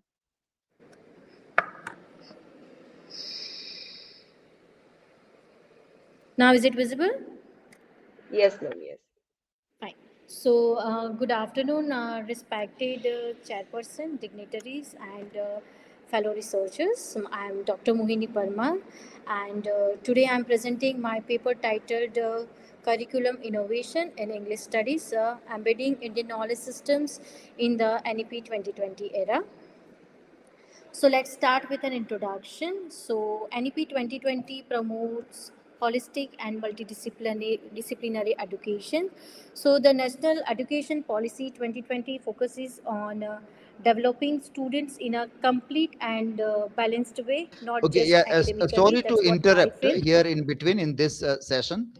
Dr. Vijay is here. Dr. Vijay, you can join the another stream. Yes, Dr. Vijay. In the another group, we have an empty slot, so you can join there. Another studio link. Yeah, Kavisha, you can send the link in the WhatsApp, so you can easily join that. Yes, yeah, please, Mohini Mekwan, please continue. Yeah. Thank you so much, sir. Yeah. So let's understand the holistic education. If I'm talking about holistic education, so it develops intellectual skills of students like thinking and analyzing. Then it develops emotional skills of the students. Then it develops practical skill, so like problem solving and communication. So it means education is not limited to textbook, but it includes real life learning also. Then the second point is it emphasis on Indian knowledge system. So NEP 2020 strongly encourages the inclusion of IKS in education. So students should learn about India's intellectual traditions, such as epic, then philosophical ideas and literary theories. Then need to reform English studies curriculum. So the current English curriculum in many institution is not updated, or it is limited, I can say that. So the problems are it focuses mostly on Western literature. It ignores Indian writers and theories, and it encourages rote learning instead of critical thinking. So these three aspects here, NEP 2020 promotes holistic and multidisciplinary education. and it emphasizes on IKS and need to reform English studies curriculum. These three aspects together highlights the urgent need to transform English studies into a more inclusive, skill-oriented, and culturally connected discipline in line with NEP 2020. So these are the objectives of the study. So to explore integration of IKS in English studies, then to design practical curriculum framework and to align curriculum with NEP 2020.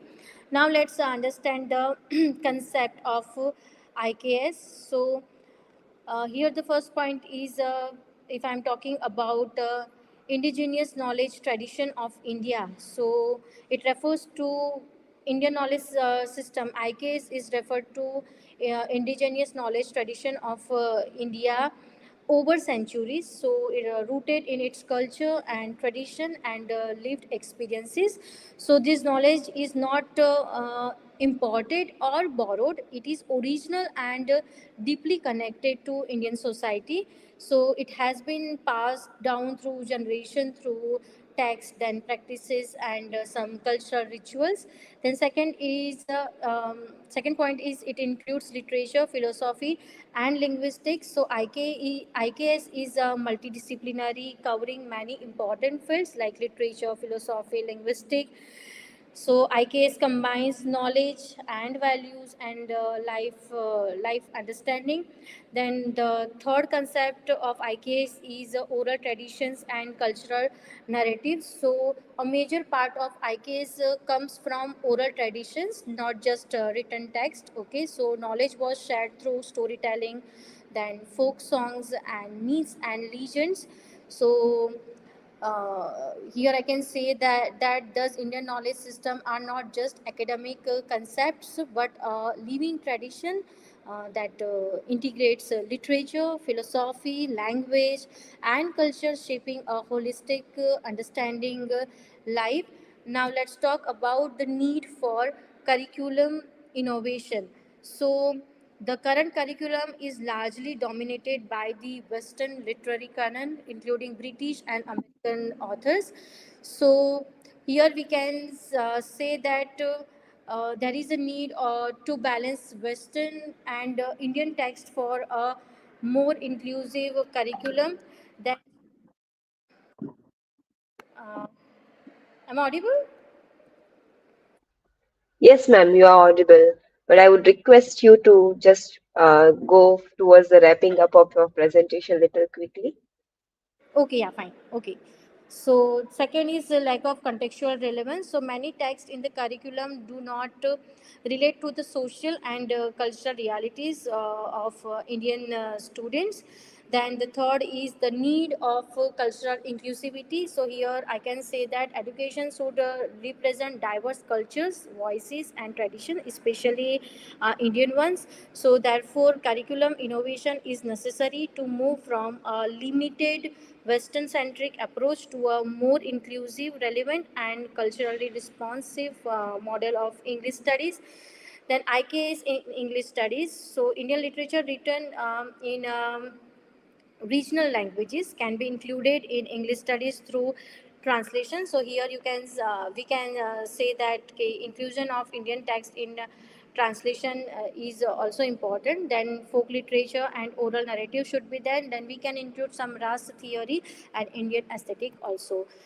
The proposed curriculum framework is for UG, PG, and PhD level of the students. So, if I'm talking about the UG undergraduation foundation course with Indian text, so at the undergraduate level, the focus should be on building a strong foundation by introducing students to Indian text. Okay, so students, as we all are aware about that, students are beginners, so they need basic exposure to Indian literature and simple understanding of IKS concept. Then, if I'm talking about the PG level students, comparative and interdisciplinary studies.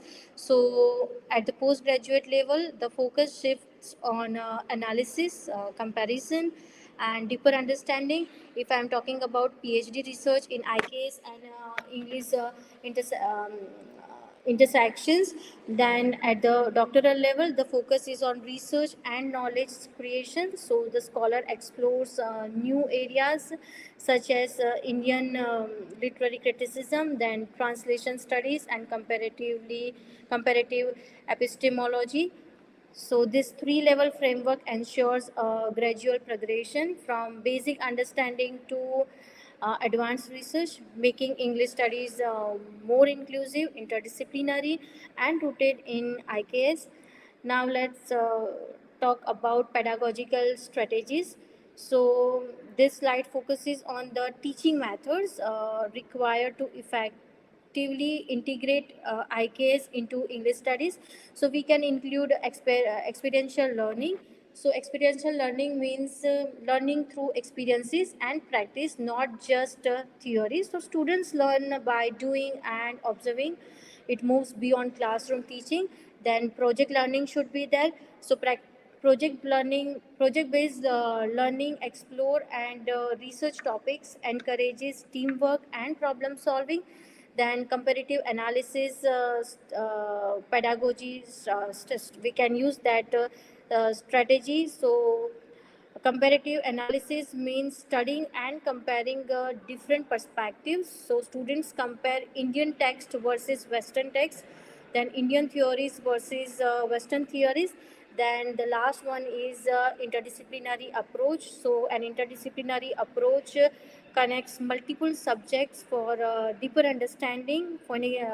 As in English studies can be linked with philosophy, then history, then literature, then culture, sociology. So these pedagogical strategies shift learning from passive to active, then making English studies more engaging, more practical, and aligned with the principle of NEP 2020. So here we face some challenges. So the first is the institutional challenge. So one of the major challenges comes from the institutional structure. Okay, many universities follows their own syllabi. So we don't have some major we can't make major changes, so limited flexibility to introduce new subjects, then lack of coordination between departments, then faculty challenges, the most important challenge which we all face. So teachers play a Ma'am, I key role, request you to but please they wrap up your presentation. yeah, fine.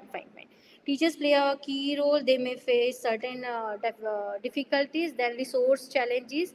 So addressing these challenges is crucial to successfully implement a culturally inclusive and innovative English studies curriculum.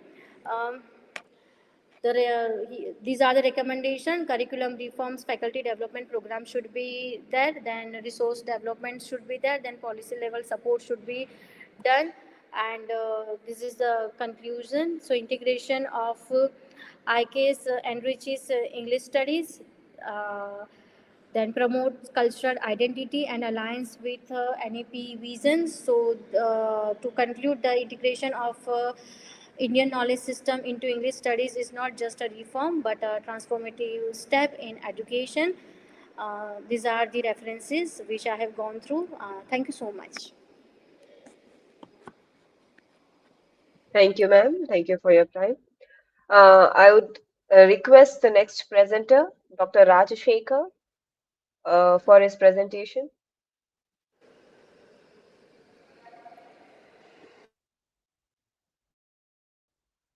Do we have Dr. Rajashekar with us? Sir, please turn on your camera or mic also. It is requested to turn on your camera and share the screen.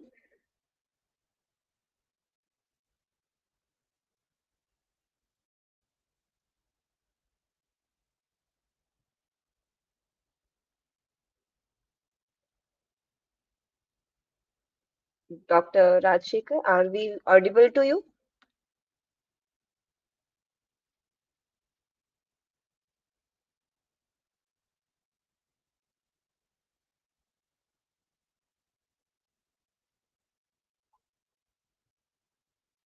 Do we have any other presenter with us?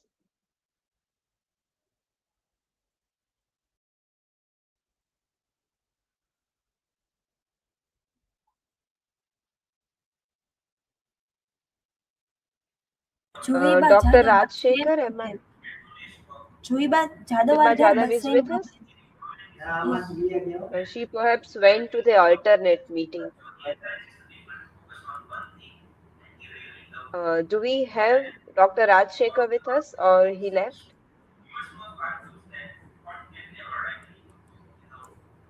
both are in, but nobody is turning No, on their camera. responding. Yes, ma'am. Both Dr. Rajshekhar and Juiba Jadhav, both?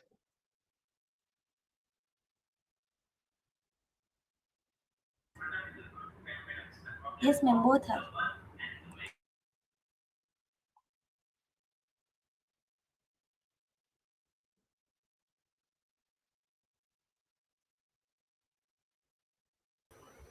Okay, I'm communicating it to them. Okay, we have Juiba Jadhav with us. Okay, hello.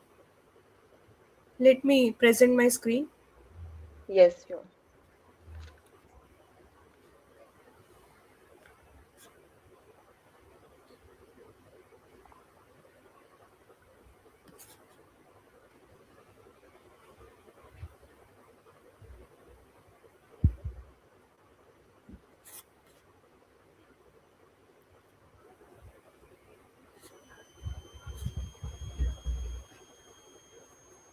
Is my screen visible?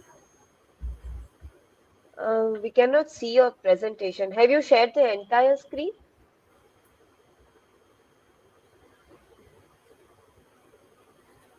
Yes.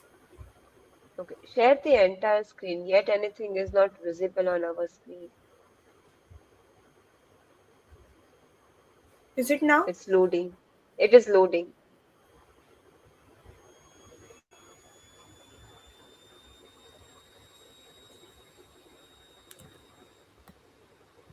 Yes, it is.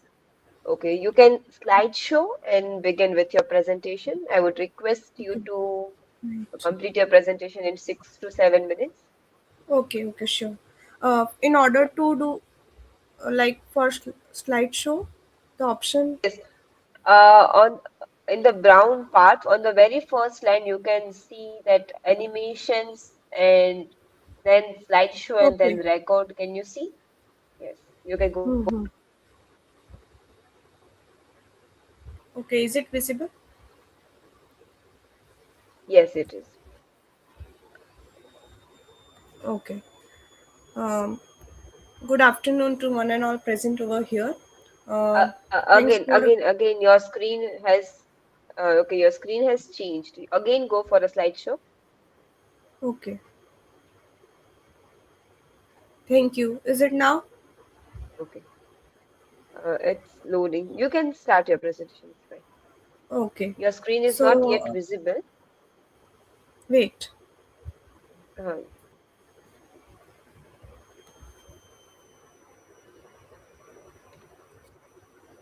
you have shared a window or the entire screen? Screen. Okay.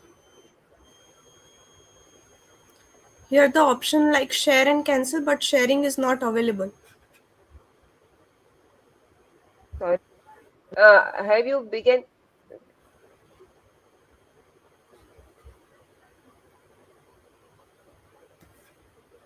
If any other presenter is sharing their screen, I request them to not share. And Juiba Jadhav, you can reshare your screen. Try again.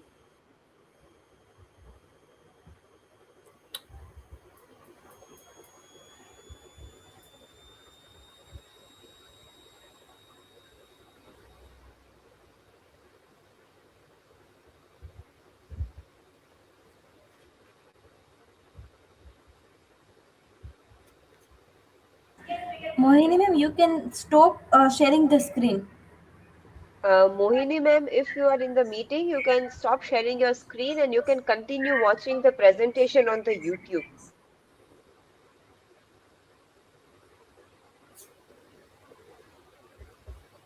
Mohini ma'am, you can unshare your screen, stop sharing your screen. And Juiba Jadhav, you can reshare your screen. You can stop sharing and share the entire screen again.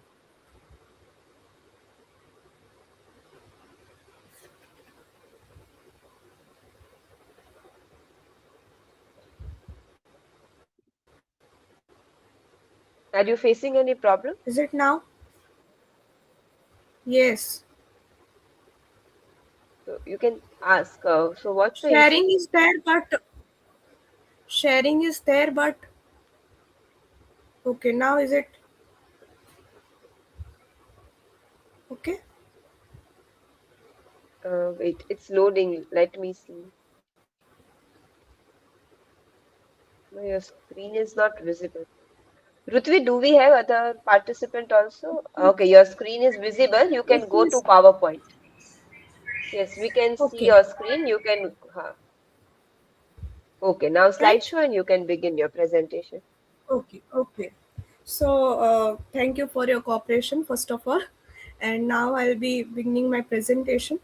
The title of the research paper is Bhashantar as a Breach, Sociocultural Exchange in the Literary and Cinematic World of Ram Morris 21st Tiffin.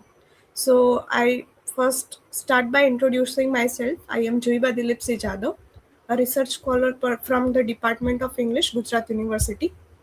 So now my primary source is Ram Morris Tiffin, which is translated into English by Rita Kothari and is also adapted into the film, Gujarati film.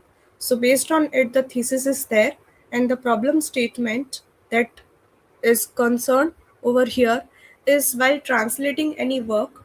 So it is not, translation is a process and it is not limited up to the one thing, that is word to word translation.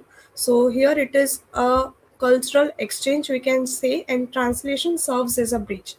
So, translation in English studies is often treated as a mere linguistic transfer, that is, word to word translation, and culture is also embedded into it there. So, it is the responsibility of the translator to carry on the culture and not to lose the essence of the text. So, translations are done, but limited attention is given to the cultural nuances and local expressions, gendered experiences, and no examination of the works later translated is done. So, regional texts like Equus Tiffin by Ram Mori are translated and adapted, but not critically analyzed. So here, this results into a loss of cultural depth and silencing the marginalized voices.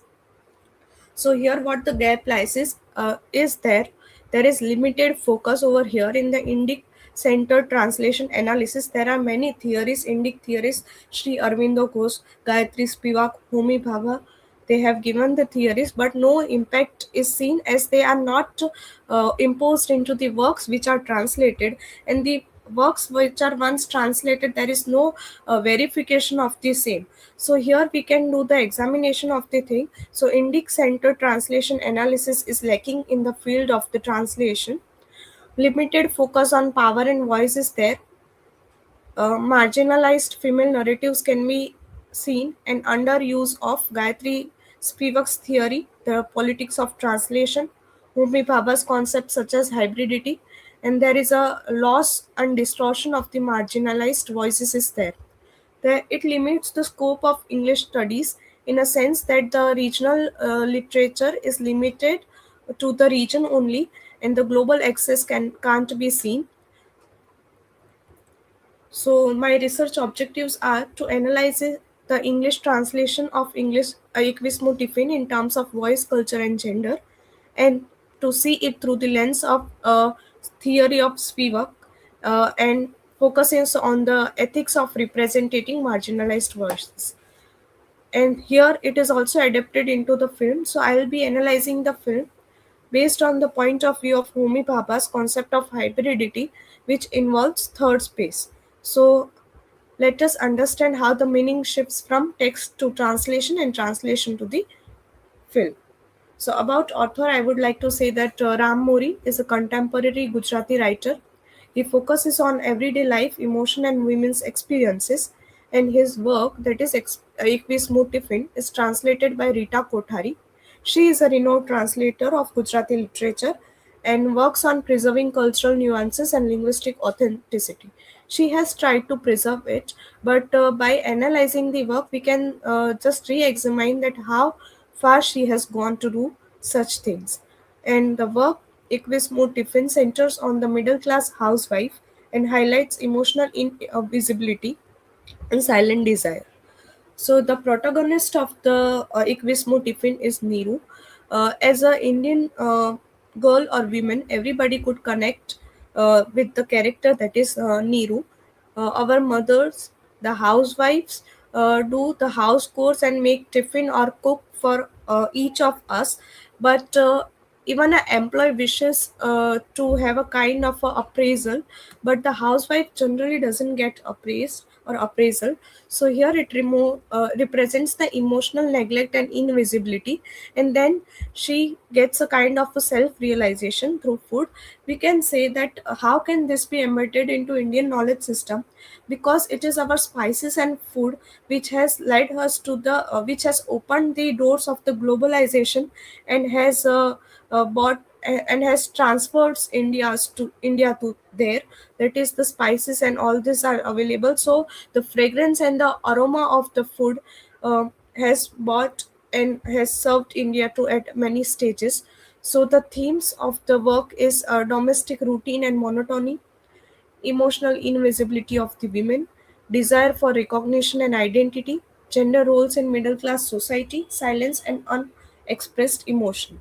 So here we can have the theory of Spivak, that is risk of losing emotional depth and cultural meaning. When a word is translated from original text to the from source language to target language, then it often loses the essence, and we can say the emotional depth and the culture with the which the author is really trying to impose on his work cannot be seen when a translator is translating it at many extent. So the female voices here, we can also say that Rita Kothari is a female and she has translated this work. So there also rise some prejudices. If it has been translated by the male candidate, then we can say that there can be some differences in the translation. So translation thus requires an ethical responsibility. Uh, Moreover, when we talk about the film, through visuals, new meanings are always created, and there is a kind of reinterpretation where the translator fails, the film creates new meaning, and where the film fails, the translator brings the originality. And there we can say there is emergence of the third space, that is meaning shifts across medium. Let us say, for example, Man Bharine Rasoi Karvi is a Gujarati thing taken from the Gujarati text Vismu Tiffin. When it is translated into Sorry to 21st. interrupt. Sorry to interrupt, ma'am, but I would request you to move towards the conclusion of your presentation. Okay. So So, concluding it, translation is not just rewriting, it is a recreation of meaning across languages and culture. Translation is an ethical act and highlights the role of culture, gender, and ethics, and expands the English studies. So, how we can integrate this thing into the curriculum, that is at the UG level, we can introduce the Equismo Tiffin like works and can compare it with original and translation. And then at PG level, we can apply theories like Spivak and Bhava, and then analyze text versus film. And there are many scopes in the PhD research like translation and gender studies, and it promotes the inclusive and culturally aware English studies. So in conclusion, I would like to say that, as you can see in the screen, that by focusing on the gender and marginalized narrative, translation can bridge cultural gaps and bring wider recognition to Gujarati literature. So this was it. uh, Thank you for giving me this opportunity. I would like to end my presentation. Okay. Thank you, ma'am. Thank you. Okay. We have Dr. Rajshekhar in our studio currently in StreamYard. If, sir, you are there and you can switch on your camera, we can have your presentation. Dr. Rajshekhar.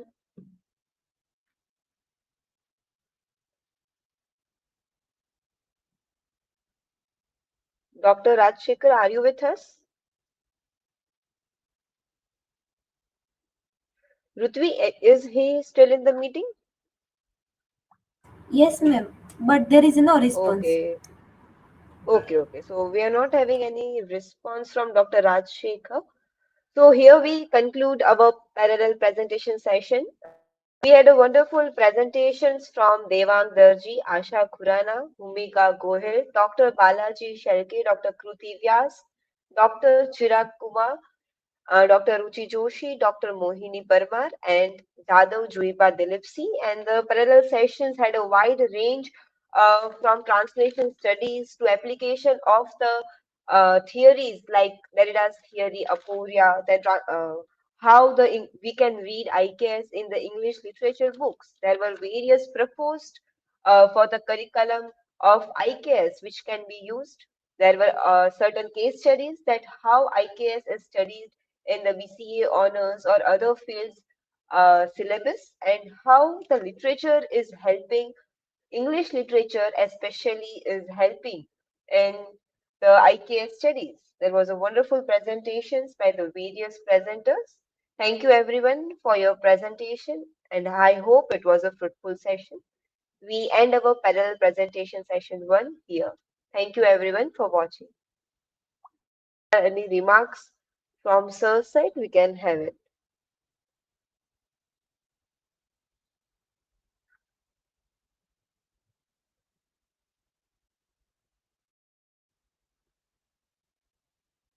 Is anyone there? Rutvi, are we having anything further?